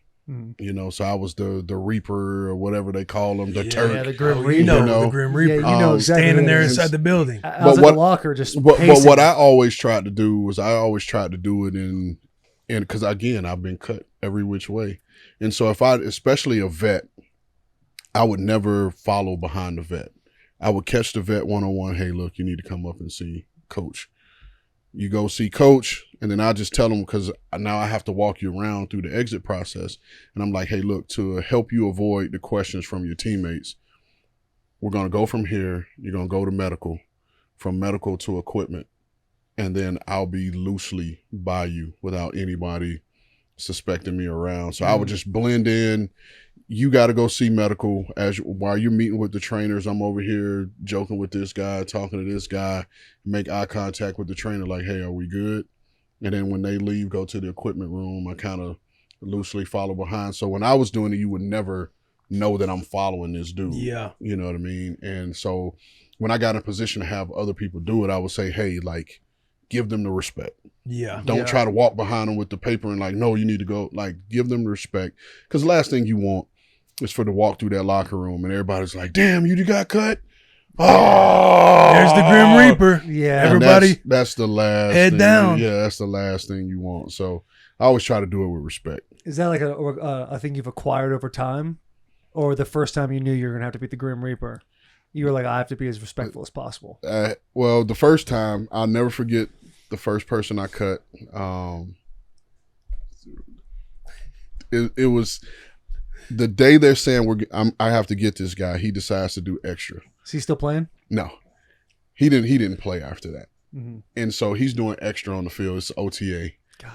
And I'm like waiting, and I'm trying to catch him one-on-one. So he huddles up with a group of vets, and he's walking. I'm on a time limit. right? Because they were like, we need to have him up here by 12:15. Mm-hmm. It's like 12:05, and I'm like, and I'm trying to make eye contact with him as he's walking with the vets, Yeah. and he's not making eye contact. You think he with me. knows? Of course he knows. I don't know. So But it's here- like in he your knew. mind as a player, like, what do you think is going to happen? Like, you're Like going you're to gonna sneak away the weasel way out? Yeah, you'll just be on the week 1 roster. So then I had to like, hey, let me holler at you for a second. And he comes over, I was like, hey man, like we need to go up and see coach right now. So we go up, we do the whole thing. I still give him the respect or whatever. That weekend, I decide, you know, hey man, I'm gonna go hang out this weekend. Can't make this up. I get to the bar, I go to the bar, I order a drink, I look up, and he's at the corner of the bar. And I was like, nah, cancel that drink. I was like, I'm good. I need to keep him in view. I don't know if he thinks it's me. Yeah. You know what No I mean? shit. And I ended up being there for like 20 minutes. So I was like, nah, I gotta go. Got to get out of here. And I just remember me and him locking eyes. And I was like, yeah. Yeah. Safety's a priority in this situation. Yeah. I feel like a Make sure you vet get out of would it. be harder too, because like rookies, you'll cut them or whatever, they'll probably be more emotional because it is their first time kind of being told no. And not only that, but every rookie, like everybody wants to be the best. And you have the weight of whatever pressure, expectation you have on yourself because you've identified as a stud player. It's like now you got to tell your family, what's everybody at home going to think? Man, I feel like a loser. Like there's a lot of that weight. I feel like with vets, you'll have the longer conversations because sometimes it's probably not easy because there could be games going on, right? Like, oh, okay, I haven't been playing, or man, I've been getting more reps than him, or the reason that this didn't work out is because did you ever talk to the coach or this film, that film? I feel like there's a lot of It's a lot. It's a lot more conversation that goes into it. You know, and like I said, it's just never easy with a vet, especially a guy that's just been with that organization. Right. You know what I mean? I think it's a little bit easier conversation for, you know, the quote unquote journeyman that's bounced around. Mm-hmm. But for a guy that's been with a club 3, 4, 5, 6 years, and then you got to deliver this message, it's like, whoa, like this is all I know. This is, and most times you have to explain to them how the process goes because they've never gone through it. You know what I mean? And so it's like I said, it's a lot further conversation. That was such a hard, like, I thought I would have to sign something. Because I remember sitting there being like, all right, what do I have to sign? You're like, oh, no, we just have to tell you we're releasing you. Yeah, tell you we're releasing you, walk you through the process, and, you know. Because that was my only time ever getting cut. Yeah. Yeah. So, I can't believe you did that shit to me, man. That was crazy. Hey, man, I needed to. Hey, Ran couldn't wait. You know, He was the first one. Yeah. Who you want first? He goes 77. Yeah. That one. That's the guy I Circle want to it. get his ass. Circle Oh, we need it. money. Here's how we're going to free it up fairly quickly. Oh, how much we need? Yeah. We're gonna get that guy.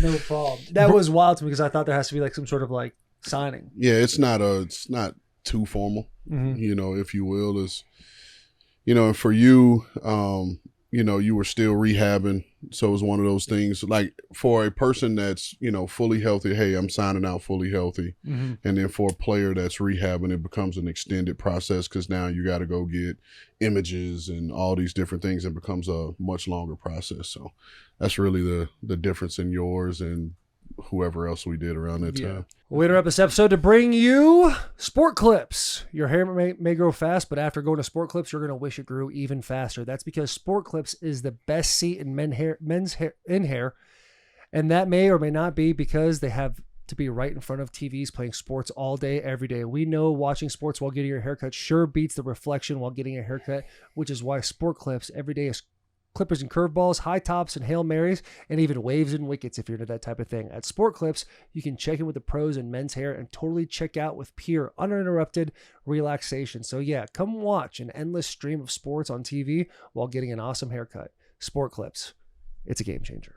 Let's get back to this episode, but subscribe, unsubscribe, resubscribe. Man, what got you into going from player to wanting to get into the other side of it, getting into the floor above, the front office? You think about a the guy scouting. who gets cut 5 times in 3 years. I feel like that's something you want to stay away from. No, a more little than bit. 5 times in 3 years. Oh, I thought that's what you said. 5 No, and 3. I played for 5 teams in 3 years. Okay. I got cut Got you. Out there fighting the good exponentially fight. more. Yeah. No, it was something that I always knew I wanted to do. I've always been like a big fan of the draft, and before I even knew that this was an industry, draft weekend would come. I would go buy the magazines. I get a legal pad, and I would sit in front of the TV in my room and try to, based off of me reading these magazines and watching college football, try to predict who was going to take who. And then, my dad played 8 years in the league, coached for 19, and he always wanted to be on the personnel side. But when he was done playing, Parcells forced him into coaching. And so my dad, all the teams my dad was with when I was in college, when he came down for pro days, whether it was him or someone from the staff, he would say, hey, you're going to get up, you're going to meet them, watch film with them at 6 a.m, whatever it was. You're going to chart their numbers, And so when I was in college, I'm running the stopwatch, and coaches. When you're at Florida, you're also doing this. I'm like on the pro day, whether it was my dad. I remember one time Tony Sperano, God rest his soul, he came down. I remember one year it was Terry Robisky, when he came down. Love Terry. And so I'm running the clocks, for these guys and being amongst the scouts as they're talking about the different times and everything and charting all this. And then, they would ask me questions about my teammates, like, hey, what do you think about this guy? Like, is he a good teammate? And, how do you think, what do you think about him on the field? And so that started it. And then, like I said, when teams outweighed years of service, it was time to transition.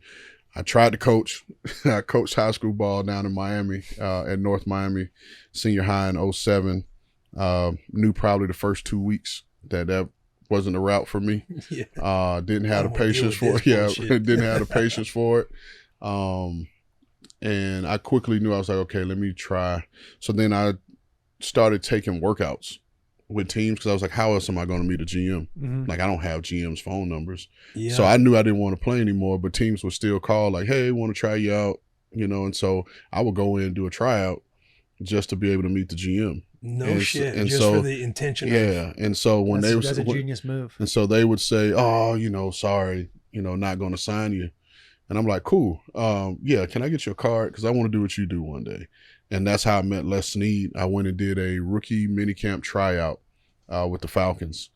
Didn't get a single rep the whole minicamp, which was perfect. And trying to get in all that I was just like, nah, I'm good. And so I remember we were walking out of the front of the building, and Les was, hey, thank you for coming, and I shook his hand. I was like, hey man, like, let me get your card. Let me get your card. I was like, I want to do what you do one day. And he was like, I don't have any on me, but just reach out. And so when I was trying to get back in, I remember that conversation. And my agent that I had at the time, Kevin Connor, he had 2 players on the Falcons team. So I was like, hey, man, like, call the teams that you have relationships with and let them know I'm sending cover letters, resumes, like all this stuff. And He called me. He was like, hey, man, I talked to Les. He said he doesn't have anything, but he wants to bring you in and interview you and talk with you. And interview with Les and Thomas Dimitroff and Lionel Vitale and Dave Caldwell, all who with the exception of Thomas, I had different connections with them unknowingly, right? And so about 2 weeks later, man, Les called me and offered me a job. That's how I got in.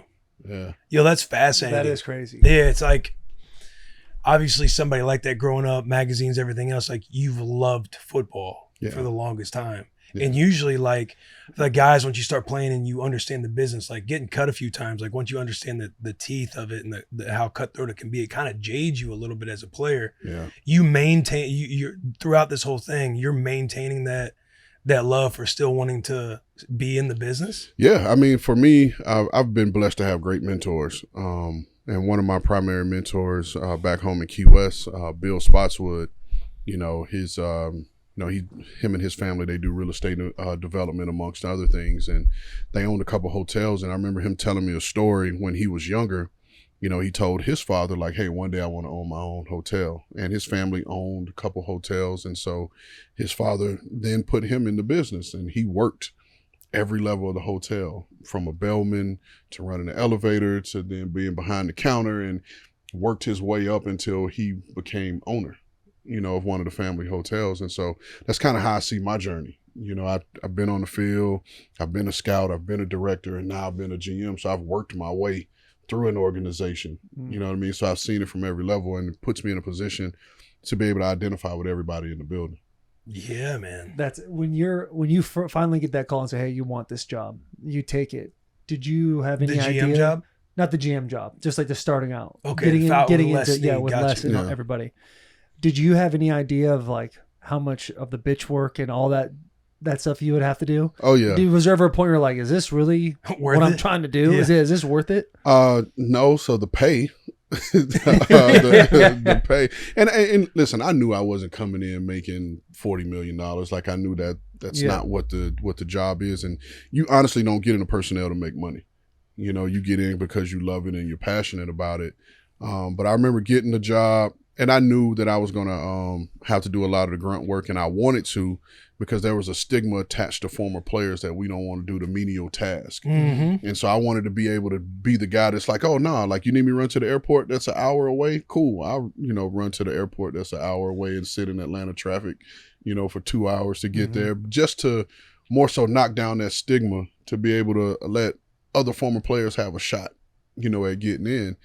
But it's like when the pay is what it was, I tell you guys off air, and it's like you rubbing nickels together every 2 weeks, like, ooh, It's like, man, I'm like, I could have been doing a bunch of other things making more money than this. But again, like I said, you don't get in to make money, you get in for the love of it. I mean, that's a testament to your drive about wanting to do something and being in the seat you're in. Is the relationship with Les Snead the most important relationship you feel like you've made throughout your journey of climbing to where you are now? No, it's definitely my foundation, 100%. Like I said, everywhere I've been able to foster relationships. Like my relationship with Les, when he got the GM job at the Rams, he hired me and gave me my first director job. From there I was able to work with, Jeff Fisher, our new D coordinator, Denard Wilson. We worked together at the Rams, and the Frank Bushes and the Greg Williams and guys like that. And then transition to Sean McVay and his staff coming in, and all those guys that we were around. Sean was there. Matty LaFleur was there. Yeah.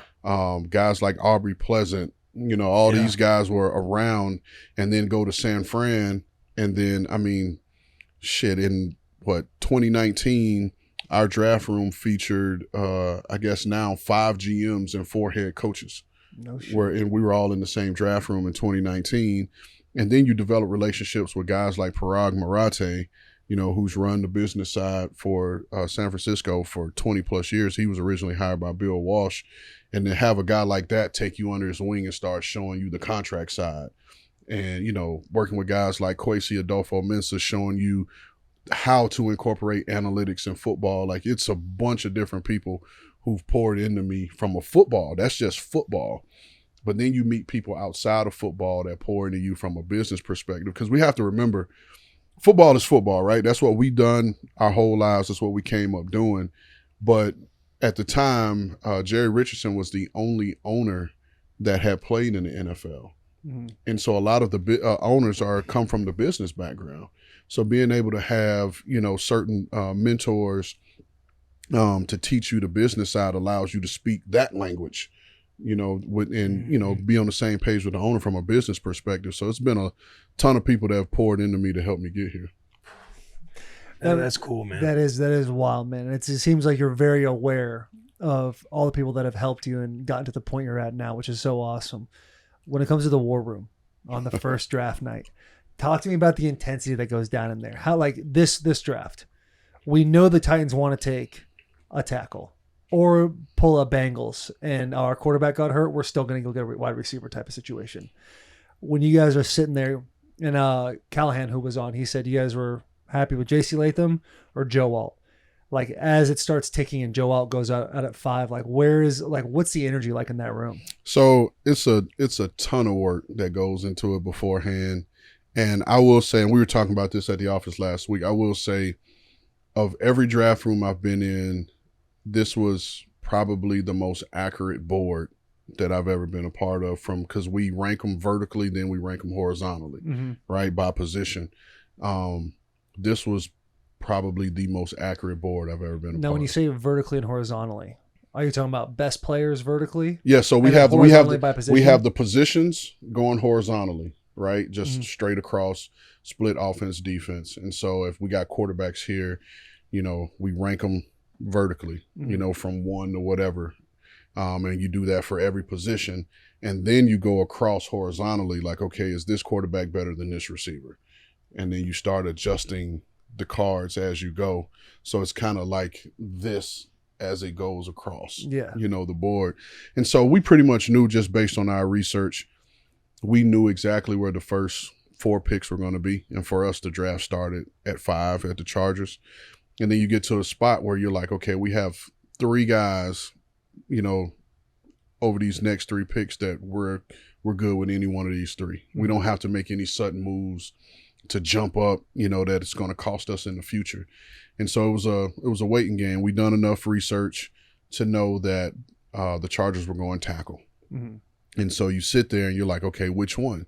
And then you start playing they got Rashawn Slater at left tackle. So I could see JC going because he's played right tackle. Right. You know what I mean? But then you're like, well, the Chargers were at the pro day, at Joe Alt's pro day.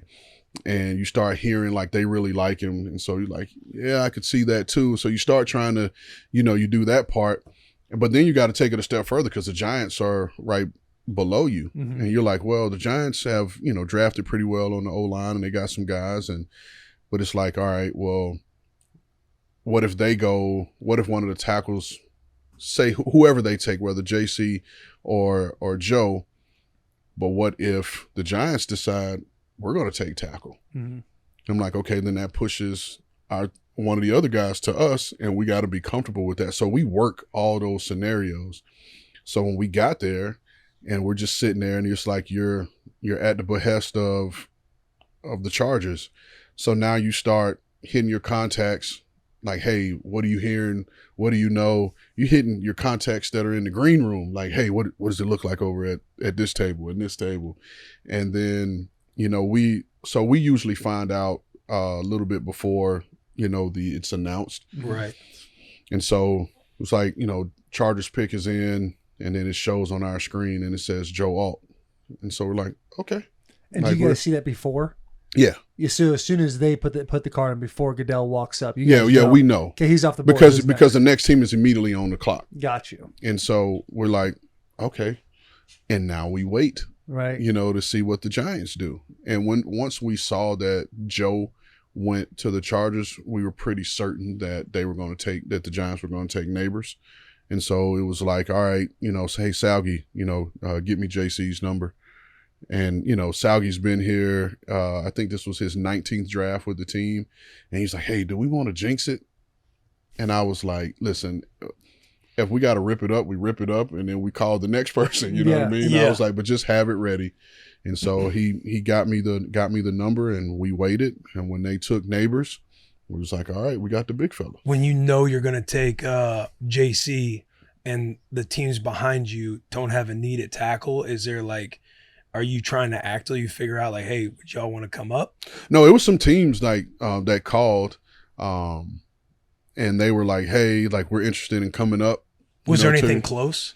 No, because for me, it was like, we're not going to pass on a dude that we think like super highly of. Yeah. Like just to gain, like move back a couple spots.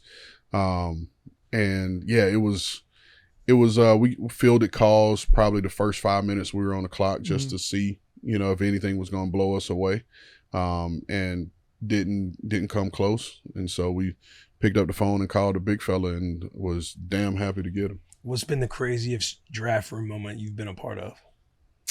Like everyone here watching right now is thinking about the movie Draft Day. Yeah. Tradings, move. And maybe the player, still get maybe you talk about one where the player's not playing anymore to where you could talk about it. No, I'll tell you, last year we get on the clock in the 3rd round and Vrabes and I are sitting there and we're discussing. We're like, hey, man, I'm like, let's go running back, right here. And you're looking on the board. And, we were like, hey, let's go with the Tulane kid, Tajay. So then a team calls and they're like, hey, we're interested in coming to your pick. And they made an offer. And so I have these screens in front of me that has like the trade calculator. And so, I start looking at what I was like, no, that's not going to get it. Is your trade calculator like Madden? Like it says green? Yeah. So it's, I don't know. Cause I don't play Madden. Just hurry up. You're trying to click it in. Yeah. I'm like, I don't play Madden like that. But it's like similar. So there's a bunch of different ones that you can use, trade charts, but mostly everybody used the Jimmy Johnson trade chart. So just clicking through it, I told them their offer didn't work. And then I was like, but hey, if you give us this, and a next year's this, then yeah, we could do it. And then the guy who I was speaking to, he was like, nah, we'd be out. I was like, all right, cool. We're going to make the pick. So I tell Salgi, I'm like, hey, can you give me Tajay Spears' number? I think by this time it's probably, let's just say 3 minutes on the clock. Mm-hmm. And I'm literally dialing the number, hit the last number, that team calls back, and they keep calling. They want to do the deal. Mm-hmm. The one that you proposed. The one that I proposed, they said no, and then they came back right as we're calling Tajay to accept the deal. Yeah. And I'm like, it's too late. So pick up the phone, Tajay answers. He's like, hello? And all I say is, Tajay, and he goes crazy. Yeah. Like screaming, everybody in the family, everybody's cheering. And I'm like, yo, like I haven't said anything yet. And he's like, let's go. So I'm like, hey man, like, hold on. Like, let's talk. And he's going crazy. You're thinking about taking the deal. No, I'm not going. No. Oh, you're just not. Yeah. I thought you were about to be like, hey, hold on a second. I got to. We might be taking it here. We might not. But then click, phone hangs up. And so I'm like, call back. So I call back. My bad. Hey, y'all got to shut up. And so I get back. I'm like, hey man. And I'm, call him like, hey, we're going to take you with this pick. And everybody's still going crazy. By this time, it's like, I see it now. It's 1:48 on the clock before we run out of time. Click, phone hangs up again. And at this point, I look at Vin Marino. I'm like, just turn it in. Like, we've tried. Him and his family will see it come up on it. Like, just turn it in. So we call back again. He's like, man, I'm sorry. I was like, well, hold on. I said, I'm going to let you talk to Coach Vrabes. And of course, you guys know Vrabes. Vrabes gets on the phone. He's like, hey, listen, man, if this is the start of your NFL career, you're not getting off on a good foot. You know what I mean? Yeah. And they talk for a little bit. And then, I mean, obviously, Tajay's great. Is just super good dude, works his behind off. But that was like a crazy. It was because are crazy. you thinking like as you're dialing the number and then the team wants to accept whatever the trade is a part of you's like, oh, I've already dialed the number, I can't. No, and that's always my thought process. Is like once I make up my mind to pick, like it's over. Like I'm moving on, like I'm not entertaining that. And I mean for us, obviously you document everything. You got a camera right in your face. Yeah. As you're doing this. So you got to maintain maximum composure.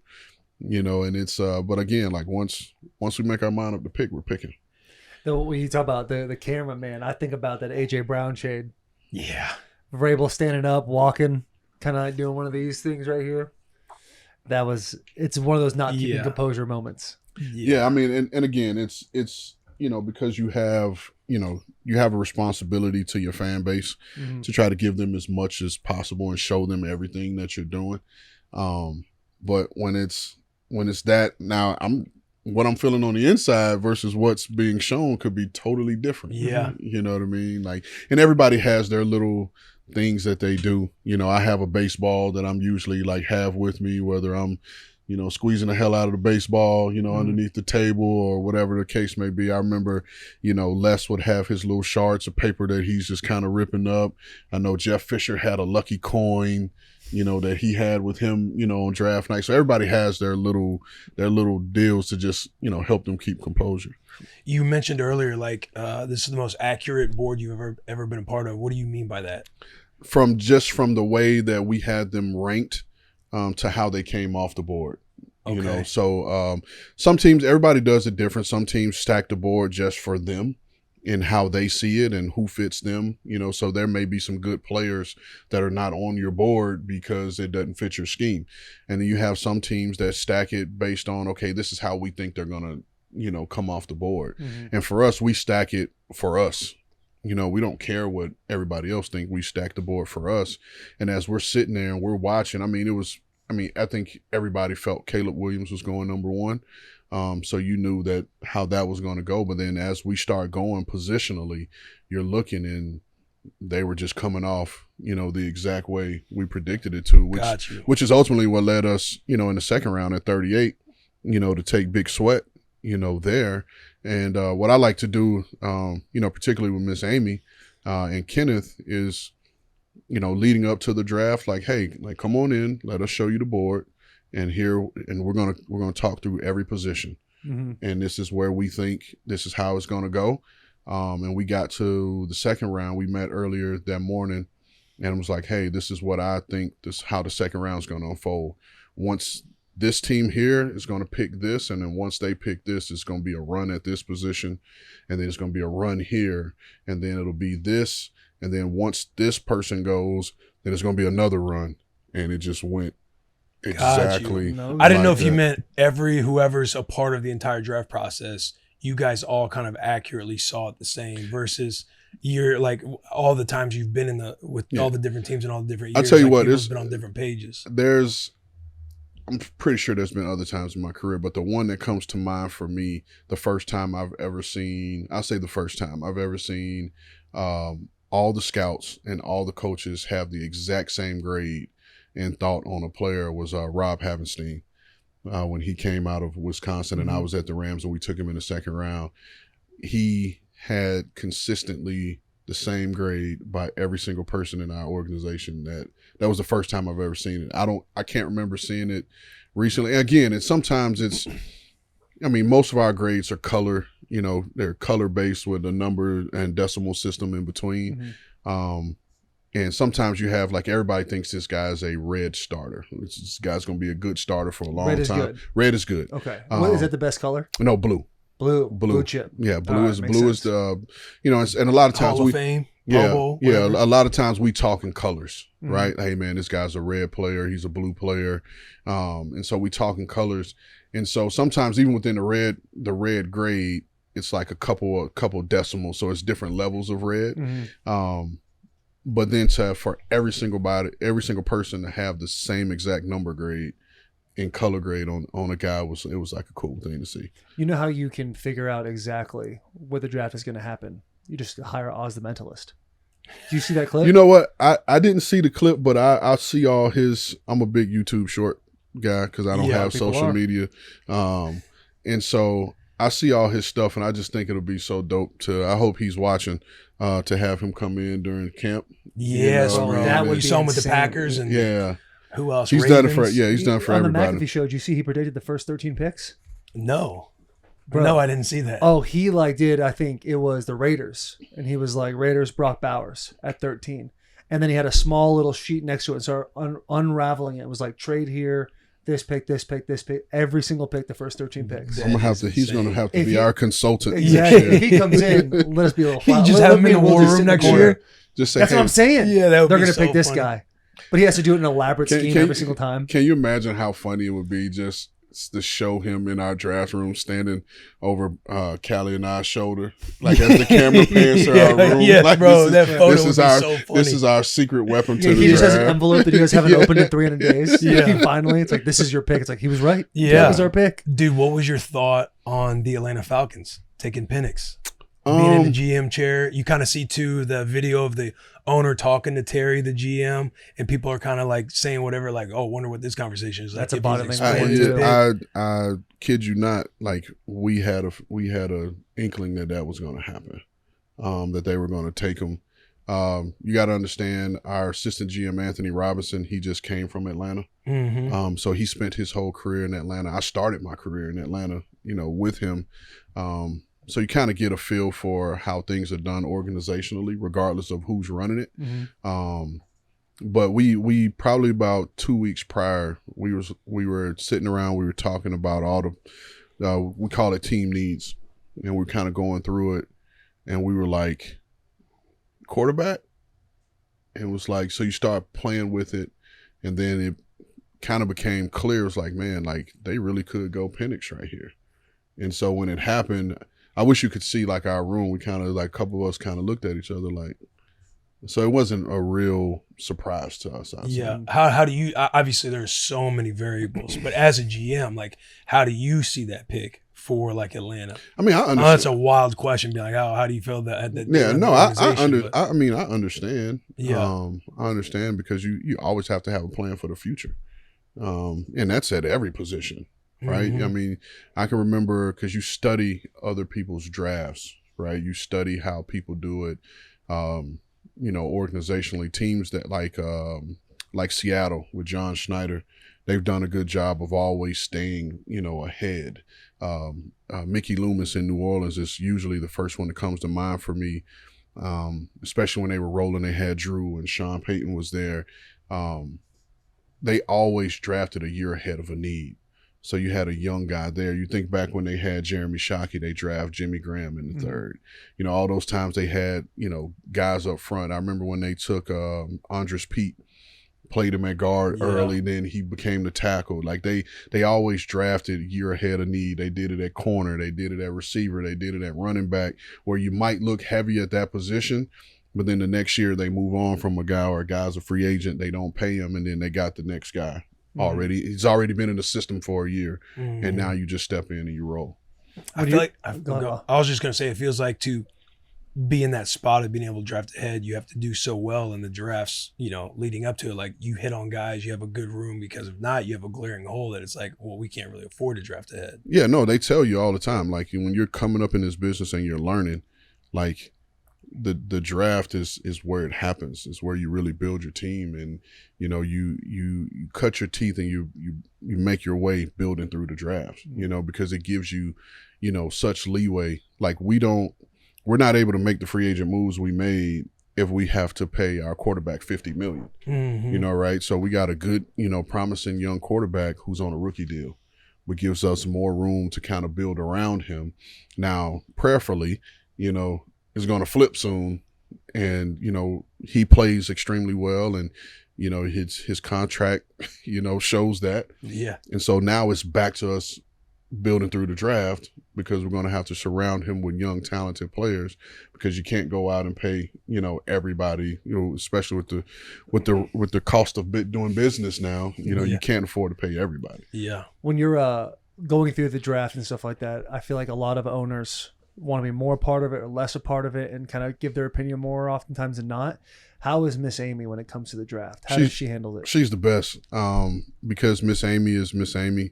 She trusts, when she hires you to do a job, she trusts you to do the job.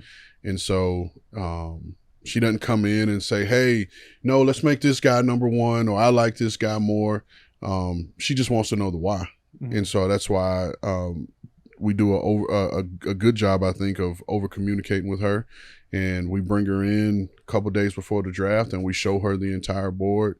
Here's why, we like this guy. Here's where we think this guy can fit, and it's just a group of us in the room. We close the door, we lock it, and we're in there for a couple hours, and we explain the whole board to her. And again, and once she sees it and she sees how it's unfolding, and it's unfolding the way you said it would, then now she has a little bit more trust in you, and so she trusts us to do our job, which is the best. Have you seen it the other way, where owners come in and they're a little more want their finger on the pulse or want to make the decision? Well, not because I've been with 4 clubs. I've never seen it to where the owner's like, hey, we should take this guy. But I've seen, it where the owner not only wants to know the why, but he's like, are we sure? Right. Or if a player goes like, hey, why didn't we take this guy? I've seen that, that question before, but I've never been in a place where the owner's like, hey, I watched tape last night and I like this kid. Highlights on ESPN. Do a lot of the owners come in kind of well versed in what's going on in that first round? Yeah, and I think I'm not going to make it seem like we're the only ones that communicate with our owner, because I think all GMs communicate with their owner and what they like. But I think everybody informs their owners of, hey, here are the pod of guys that we like at this pick, and so they're aware. I won't give our secrets of what we do, but Miss Amy's well informed, every guy heading into the draft. How do you feel like your role as GM has developed from year 1 to year 2? Because you've obviously had a different. You had Vrabel last year. You have Callahan this year. Talk about those relationships. Talk about how your role's developed as a GM. I think my role has developed. It's just developed more because I'm more comfortable. I have another, a year doing it.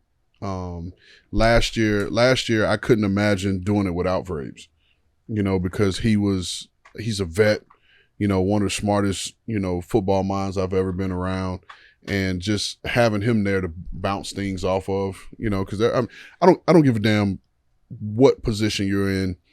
You've never done it till you've done it. You can read every book there is. I can go and read every book there is on how to play basketball, but I've never played basketball till I've been out there on that court. And so that's how it was for me in the GM spot. But I had a guy in Mike that I can go and say, hey, man, like, how does this part work? Or I'm not sure, about this.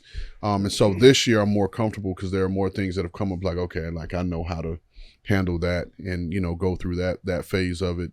But that's really it. Like the more time on task, the more comfortable you're going to be. With Mike and his departure from the Titans, it seemed a little bit abrupt because I think as a fan base, Jackie McPherson with the Titans hat in the back, he's been a longtime Titans fan. A lot of people were saying like, oh, okay, we obviously have issues because we're not winning a whole lot of games, but Mike's not the problem. And then shortly after the season end, Mike is gone. How was that transition for y'all? How those discussions, for what you can say? I'd say it was tough. That day was really tough. I'll speak personally. It was one of those, and this is just being full transparent. When it happened, I called my wife and I was like, hey, like this just happened. And the first thing my wife says is, you need to call Rhea, which is my daughter. And I'm like, why? She was like, because she doesn't need to hear that coach got fired from one of the kids in school, because my kids don't have social media. And so my daughter had a really close relationship with Mike.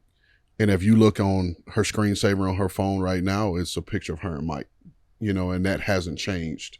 And so, not only to have that happen to him, but to now I got to communicate this to my daughter, and then to have he's now 7-year-old son who he thinks he's the GM and the owner and the head coach. He legitimately, when he got out of school, my wife told him, and he was like, what are you doing? Like, my son said this to me. Yeah. You know what I mean? And so it was tough. It was tough. And then to, go out and, again, I'm not on social media, but you can feel heat. You know what I mean? You can feel heat. And I knew what it was, but I also knew that it was, unfortunate that it happened. And again, listen, Mike will be coaching in no time. He'll be back on the sideline in no time, and he's going to do well wherever he goes because that's just in his DNA and who he is. But, I knew after that happened, it was no time to sit back and sulk and, lick your wounds. It was like, we have to deliver the next guy, and it was, man, for that happened on a Tuesday. And literally you work through Tuesday night, putting a list together. And mind you, I've never interviewed a head coach before. You know what I mean? So then now uncharted waters. Yeah. And so now it's like you spend Tuesday identifying a list, right? And that's a lot of conversations with a lot of people. You do that until Wednesday, then you get the request out to the clubs because it's that time of year. Everybody's trying to interview. And then you spend all day Wednesday, all night Wednesday, all through Thursday, putting the structure and the interview together. Also scheduling interviews, and then boom, Friday you have your first interview. You know what I mean? Yeah. And so oddly enough, Cali was our first interview. And so you try to, for me personally, I was like, we need to be ahead of the curve, when it comes to it. We need to be ahead of the whole hiring cycle because there were so many jobs open. And we were like, you don't want to get behind in this phase. And so we were very detailed. And, we took a really good approach to it. However, it was pretty clear, once we sat with Callie that he was the guy. I got a 2-part question. As you were experiencing the interview process for the first time, what do you feel like ended up being the most important question in the interview? And then the second question is, what jumped out about Callie that was like, we can't really let him hypothetically leave the building? Yeah, so I think the biggest thing for me, and again, I've been around Vrabes, I've been around Kyle Shanahan, I've been around Jeff Fisher, I've been around Sean McVay. These guys are excellent at situational football, just overall, just situations of the game. And so it was talking about concepts like that, in the interview. But then you follow it up with, who's your coaching staff? Who's your coaching staff going to be? And again, anybody can come in and say, I'm going to hire Vince Lombardi to be my head coach. Bill Belichick's going to be the D coordinator, and Bill Walsh is going to be my offensive coordinator. But who can you really deliver? And the one thing that stood out with Callie was he had a depth chart of coaches. And I'm not saying when I say a depth chart, and he literally had a 3 deep. But it wasn't just like, all right, I want this guy, and if I can't get this guy, then this guy's the backup, and if I can't get him, then this. No. He had, these are 3, tier 1, here's 3, tier 2, here's 3, tier 3. And he had that for every single position. And so you knew, looking at that, like, this guy's put a lot of thought process into this, and he's well thought out, he's well researched. And I can say, because I was looking at it the other day, like, we legitimately got number 1 on every one of his positions. Damn. He had his old man. He did not have his old man on the list. He was, and I told in the interview, I was like, hey man, elephant in the room. What's up with Pops? Yeah. Are we trying to, he was like, hey man, honestly, we haven't had the conversation. He said we talked about it briefly last year and just ultimately decided that it wasn't the best thing. And he was like, we haven't had the conversation. Man, it perfectly aligns with what he said, because he had said the same yeah. thing. Like, when the opportunity might have come up last year, his dad was essentially like, no.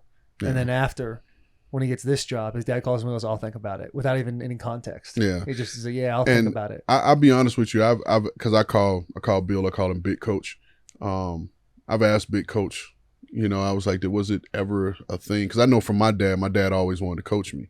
And my dad ended up being my position coach in Dallas, and that lasted 2 weeks, and it was like, this is not going to work. Right. And it didn't work. Shit. But, he was like, he said, Bill told me, he said, it wasn't until I watched his press conference that I really started thinking about it.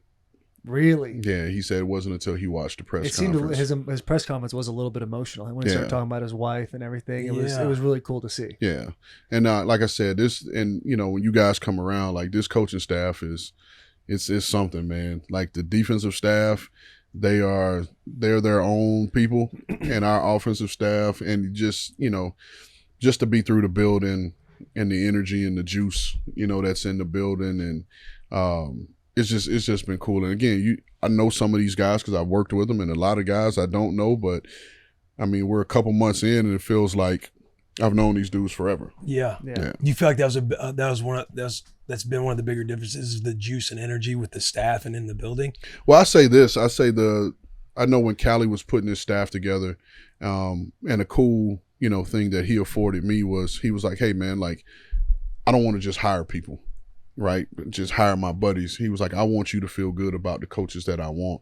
He was like, so let's interview them. And he was like, and I want you in the interview to, ask as many questions, And so everybody that we brought in, like, I was a part of interviewing them and getting to know them. And so you feel that. But the one thing that Callie talks about a lot is connectiveness. And he was like, and our staff, we have to be the example of that for our locker room.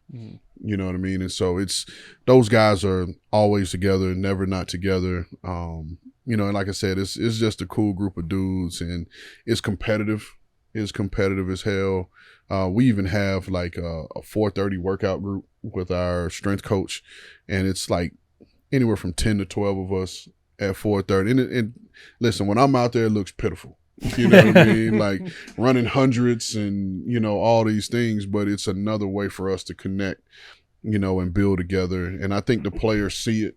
and feel like, hey, man, these dudes are really together and they're not just talking. Yeah. It's sick to see that you guys are aligned because it seems like that's always like a main thing of the downfall of a program, whether it's college or NFL. Like the AD and the head coach don't get along, that falls apart, and then inevitably both of them are gone. 1000%. Yeah. And with you and Callie, it just seems like just hearing you guys both talk. So, like, because we've shot these episodes within 2 days. Mm-hmm. Hearing you guys both talk, you seem so aligned on the vision and what you guys want to do. But it took a lot to get there. You look at the end of this past season, and you're looking at a pretty destroyed roster. The King leaves. Yeah. You're missing a lot of pieces, and it's essentially like an Everest to build up. And now we're sitting in the middle of May, and the Titans are in the best position in the world because you look at the power rankings of the NFL, and everyone thinks you guys are shit.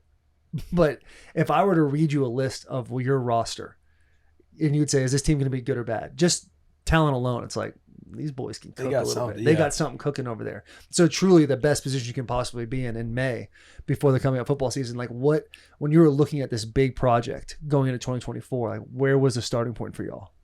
I mean, honestly, the starting point, it didn't start when Callie got here. Mm-hmm. You know what I mean? Because the free agency part, it was the front end of the work was done in December, Mm-hmm. With the staff that we have. And so when Callie came, obviously scheme changes. So some players are shifted and moved like, okay, this guy fits better, now. And so that's the adjustment. The cool thing that him and his staff did when they came in, we all met all our scouts, and we're lucky because all of our college scouts live here in town. Mm-hmm. And so we had our whole staff and the whole coaching staff, and then they put highlight tapes together. Positional profiles. Hey, look, I want my left tackle to look like this height, this weight, this arm length, this speed. Here are the traits that we're looking for with examples, right? And so now, we get to see it. We get to see the visual. Okay, we know what they're looking for in each one of these positions on the team, and it makes it easier for us to go hunt and go find it. So that makes our job easier. But just even looking at it, it's like, obviously to, lose a player like Derek, like that was the number one question I got the most when I was around town. Like, hey, better not let Derek leave, or what's going on with Derek? Like, I understand the magnitude of that because in my mind, prior to coming here, when you thought about the Tennessee Titans, you thought about Mike Vrabel, you thought about Derrick Henry. Taylor Lewan. And Taylor Lewan, and so cornerstone, cornerstone piece. Bussin with the boys. Right, yeah, Bussin with the boys. Chargers. Chargers give a shout out in the schedule. And so, that's these guys are identifying factors for this football team and the way the football team played. And so you want to keep some of that, but then it's like, all right, how are we going to build this in Callie's image? Mm-hmm. And what is it going to take for his scheme? And so you have to make the tough decisions, you know what I mean? And you have to be aligned, in those decisions. And so we start piecing it together. And then again, you hear me talk about it a lot, is relationships. If you look at our free agency class, there are relationships all along the way.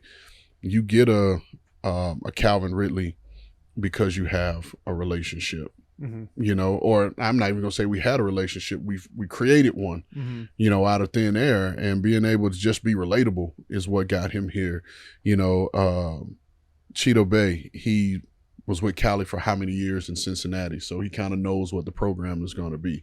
Tony Pollard, he's from Memphis. Wanted the opportunity to raise his kids, at home, where he grew up. Gives you a leg up, all these things, come into play. And like I said, this city and this state it's like you said, it's slept on. It's slept on. I've never been anywhere in the National Football League where all your scouts lived in the town.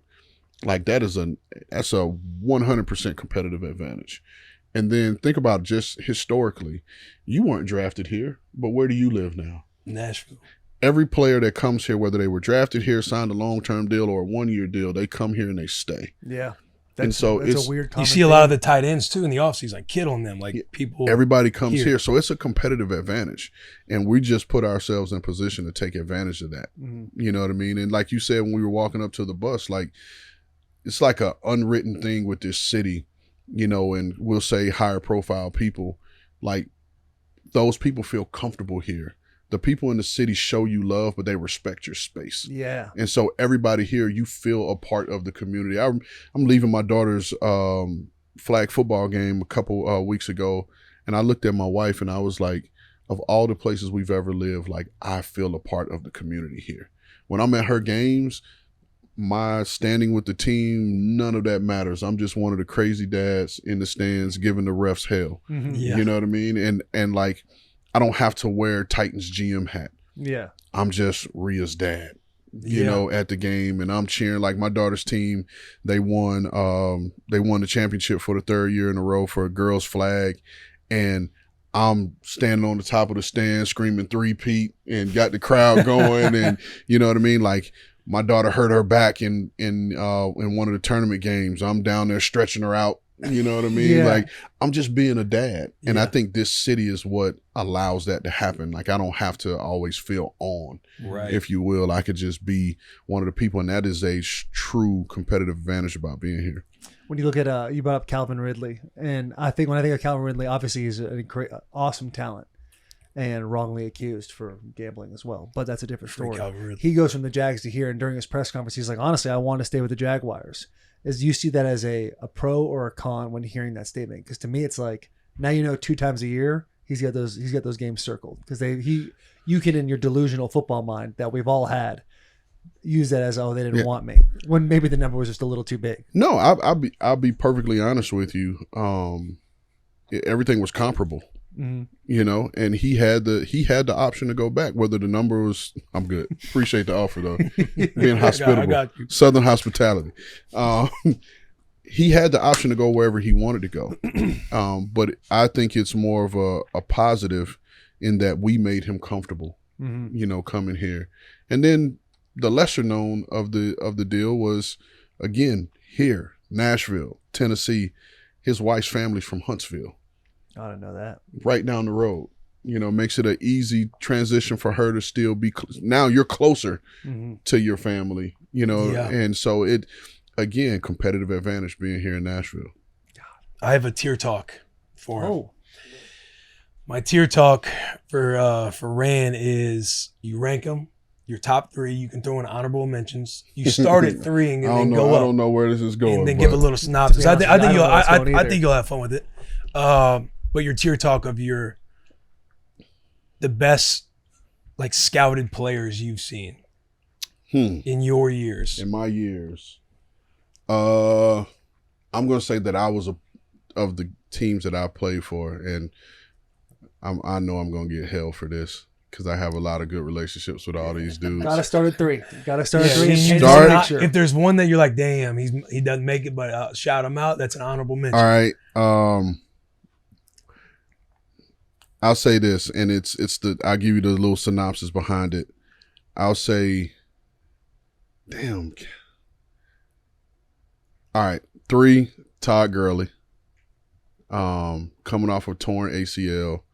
I thought he was still the best player in that draft class, and just was what it was. And he had that short run in the league, but man, he was explosive and Dead dynamic and a electric, bro. problem.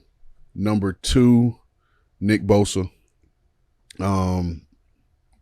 Outside of my number 1, I don't think I've ever seen anybody play with the type of hand use, you know, and leverage. Nick has this unique thing, and you know, Taylor, as a tackle, to be able to catch the elbow and catch the wrist at like a super high rate. Like his hand-eye is unreal. Number 1, Aaron Donald. Like, I think that was shit. easy. Man-child. GOAT, if you will. What I was going to add in before I thought about one was Fred Warner. Honorable mention. Stud. Nasty. What makes Fred, to me, is Fred never played in the box in college. He was like a big nickel where he aligned over the slot. Mm-hmm. And, you know, shout out to Robert Saleh and D'Amico Ryans.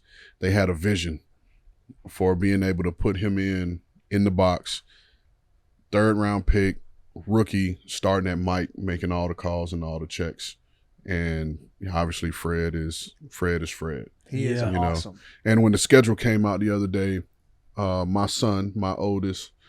Shout out to my boys Roman and Reese. Roman says, "So when we play the Niners in the preseason, can I wear my Fred Warner jersey?" And I'm What'd you like, tell him? Fair question. I was like, I said, you call Fred, because my son is boys with Fred. Like they talk all the time. I said, you call Fred, and then Fred gets you tickets, and you sit with Fred's family. Then yes, you can wear your Fred I jersey. love that. That's answer. a good. That's a good answer. proposal. So by all means, but those would be my 4. Shout out to Debo. I think he created a position in football, and I think he helped usher in a new way of what we call positionless football. Mm-hmm. You know, that I've been a part of. Damn, I left Big Trent out. I was thinking I was going to bring that up. I left Big Trent out. Arguably the best player in the league a couple years ago. Oh yeah, I as mean, a tackle. he's. He's unreal. You see him do stuff, and you're like, yeah, like That clip against the Cardinals. I was thinking that. Yeah, I didn't want to, you know, that I didn't. poor man got. Yeah, I just- didn't, and I'm Isaiah glad you Simmons- said poor. Isaiah Simmons. I yeah. know. It R.I.P., wasn't. man. It wasn't Isaiah Simmons. I won't say It wasn't? No, I know who it was, and I don't want to say his name. My fault. Martinez? Isaiah, my fault. No, we'll say it off. 45, right? Nope. Oh, pull it up, Jack. He did. Pull it up. We'll just He watch did. it. We don't got to talk about it. But just pull up Trent Williams. Because that, not only is that extreme explosion and amazing contact, it's also one of those deals where to take the risk to run full speed at a linebacker and hope you hit him is a crazy. That's a crazy. Look at him. Just, man. Was that? Like you don't expect a human of that size to get on you that quick. No. Oh. We're in a 4.840. Not Bad You body can't. baller, but he is truly. Minter? Mm-mm. You know this? Do you know this cat personally? No, I don't know him personally. Yeah, you've been Oh, doing man. you've been doing an amazing job of not saying names. Yeah, or teams. yeah, you've Like been that's doing you're a pro's pro in that way. Dude, what's the most fascinating thing or something that you experience in the front office world that you think players would be intrigued to know? Most intrigued and fascinating. Whether it has to do with contracts. No, or I just think learning the business. And the one thing we hear, and I'm sure you guys have said it, hey man, it's the business. Mm-hmm. I hate that term because I think saying it's a business, for lack of a better way to say it, I feel it's a cop-out because it doesn't allow you to deal with the emotion of what you're feeling. And I think you're allowed to feel a certain type of way. But when you say, oh man, you know, it's a business, then that gives you that cop-out of like, okay, like it's supposed to happen.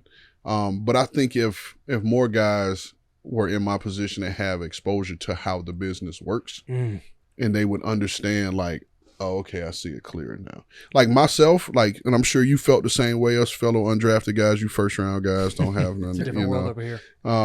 he's got the red, blue cards. Yeah. What color's the undrafted cards? Gray? Ours, yeah, Just white. Like, hey, here's a Yep. name. Let's try to call him. that and was get him in. was me. Yeah. Will Compton, do you remember evaluating Will Compton I mean, back I in was 2013? undrafted, probably not. I wrote you. I will find the report and I would text it All to right. you. But I would tell you this: when I was doing my draft process, like again, I'm realistic. I know what it was. I was like, I'm at least a third rounder. Right. You know what I mean? I'm at least a third rounder. And then I remember, no, you can't make this up. I got a call in the 5th round from a team. It says, we're taking you with our next pick. And I'm in the room and I'm with my now wife, and my mom and my brother were in the living room. And so I was like, okay, cool. Like, I'm excited. And my wife had just got accepted into grad school in that same city. And so I was like, this is perfect. And I got up to go tell my mom, and I was like, you know, I'm gonna let her see it on TV. Yeah. And I sit there, and they announced the pick, and it wasn't me. And I look at her, and then the team called right back. Last minute, we decided to. Oh. And long story short, I don't think that player made it through the season with him because I ended up playing with him somewhere else. And so, like, and he and I end up becoming really good friends. Yeah. But, oh, man, I had smoke for him. I was Yeah. just Not bad, bro. I was Because that's like, fifth round too. Walking through that locker room. Well. But again, I thought I was going to be, wanted to be a first rounder.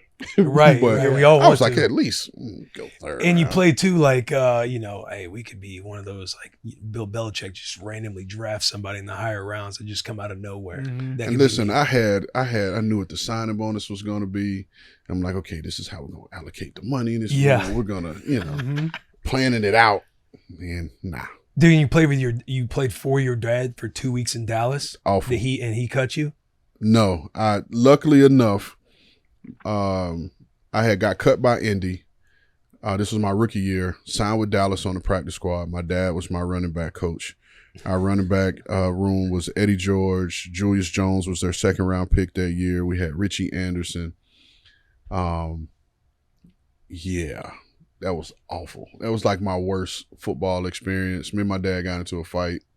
Now it wasn't we went back and forth on the field to the point where Parcells was like, all right, that's enough. Mhm. And so I can tell this story. It's funny, but my dad, shout out to Frank Perino because he loves this story. My dad was chirping across the field. We're chirping back and forth. And so Richie is like, hey, little bro, like, come on, man. Like, dad loves you. So I say some choice words about that.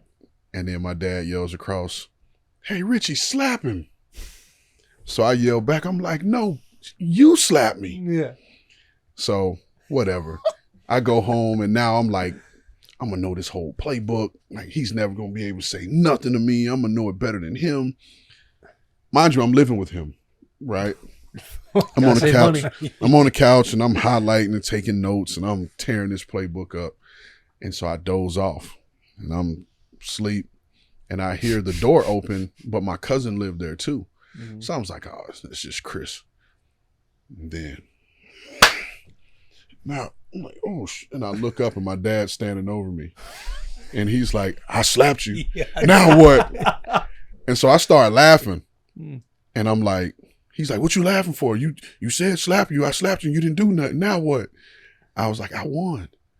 He was like, how did you win? I was like, because it's been on your mind ever since I said it. Oh. And I'm like, Nice. I was comeback. like, and you know what? I was like, now you better take your ass back to the office before Parcells finds out you're not there. I was like, and I will call him right now and tell him, so you better get your ass back to the What'd you office. He was, Cut him. you. Yeah. And then literally like, that was like a Thursday that happened, Wednesday or Thursday. And then the following week, the Colts called to bring me back on the roster. Mhm. And so they sent my dad home to like talk me in the stand. And my dad was like, son, you got to go. He was like, because not only is this going to give you an opportunity to actually play, Right. he was like, but for the sake of our relationship, You you need got to to get the hell go. out of here. Yeah. Damn. That's awesome. Hey, if it wasn't JC or Joel, who would it be? We'll talk off. Oh, nice. That's nice. Not taking the cheese. That Mitch, is before we let him solid. go, because he's got to roll, you have a twisted question for him? Oh, the Uh, cutoff? No. He's GM. He's not That's the a head different man. That's a question specifically for the head coaches if they cut their piece off for a Super Bowl. Would you? I got 5 kids. So you would. I said I got 5 kids. So you cut your I piece off. just for a I just Super said Bowl. I have 5 kids. All right. We just need you to say yes. So I just said in I case, just got 5 We kids. got that insurance. I got 5 Mhm. kids. 5 kids is a lot of kids, man. It's a lot. But this twisted question is brought to us by Twisted Tea, the most refreshing hard iced tea out there, made with 5% alcohol, real brewed tea, full of flavor, very refreshing, goes down smooth because there's no carbonation, fuels fun and celebrates extreme fandom on game day. The perfect alcohol beverage for game day, whether tailgating, watching at a bar, watching with friends at home. Twisted Tea is there to turn up your game day. Keep it twisted with the boys. Grab one today. Mitch, hit Ran with the twisted question. For the love Uh-oh. of God, let's hope we have You something. got that all right. little grin on your face. Yeah, Mitchie, Yeah, this 'cause is Because he knows he's I'm Yeah. shitting myself right Yeah. now. This one comes from Sammy, who we just had on the bus. Would you all rather, when you fly, you always have to sit in the middle seat, or you're always stuck behind that slow car whenever you're driving? So you either, whenever you fly, you're always on the middle seat, or you're always stuck behind the slowest car. I mean, That's we're easy. sorry. Yeah, we know. No, I would a middle seat. Middle seat. Yeah, middle Give seat. me the middle seat, and I absolutely despise the middle seat. It's awful. But knowing it's not all the time you're driving, like we try to tell them to think through these before you ask them. Yeah. What will you do? No, my answer, you're not flying as much as you're driving. Right. Yeah. So it's a middle seat on the plane. Jack McPherson, any questions Yeah, for before we let Mr. them Rand go. before we let him go? We asked Callie this question yesterday, but you being with the Titans for over a year now, you will understand this. Is there a way to bring back Yes. the OG Pain Train video that we play at the beginning of the fourth quarters? Because we changed it 2 years ago. The fan base needs the OG one back. All right, so I'm not familiar with the OG one. Pull it up. Do you remember Terry does Tate, seem to office be- linebacker? Yes. Okay, so it's Terry Tate, office linebacker. He goes, the pain train's coming, and then does the woohoo thing. Mhm. And then Johnny Cash, Folsom Prison Blues, right? Yeah. Starts playing. You got to put the headphones on. All right, though. let's do it. You hear it. This is awesome. I have to go to the bathroom so bad. So I know. It's the sound of the Pain Train, baby.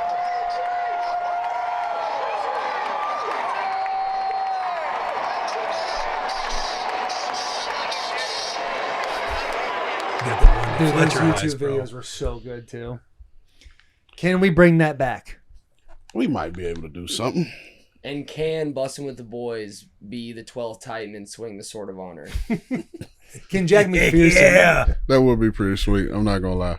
'Cause There I we think- go. I think you guys would have I think the crowd will go nuts to see. 'Cause That'd be so fun. now here's the thing: we have to with these two. We got to cut the mic. It's got. Well, I mean, hot mics. Well, It's got to. It's got to be. We'll say this. It's got to be a delay so we can at least Yeah. have the. Have the kill switch. Yeah. Very fair to say. I will say this: every college we go to, every like we were in Atlanta, every spot organization we go to, it's like they're always like, "Hey, we're down for you guys to do this. We've seen some of your stuff. If you could just be on your best behavior, we are capable. We're capable, and we'll be on our best behavior."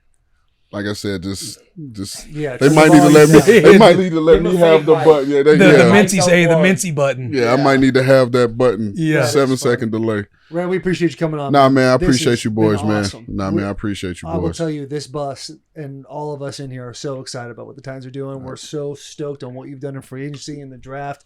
All the things about J.C. Latham coming out and the rest of your draft has been so positive. People should be excited in Now- Nashville, Tennessee about what's coming this fall. No, I appreciate it, man. I just think in the grand scheme of things, it's our job to provide this city and this state with something to cheer for. Mhm. You know what I mean? It's something that I can identify with. So let's just stay healthy and get to September. Do you think there's a chance that we can get Will Compton a workout in October?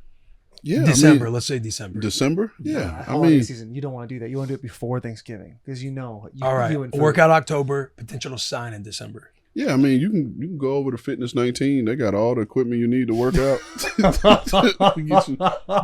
get you set up over there. I'm easy. at Boost with a couple of your guys in the front office. I'll be seeing them around Yeah, there. Matt Miller's in there. Yeah, all the Matt. time. I'll see Matt in there. I've known Matt since he was in high school. Yeah, Matt's my guy, man. He does Yeah. a hell of a job. You going to his wedding? Yes. I will I see will you be there. there. I will be there. Just RSVP 2 weeks ago.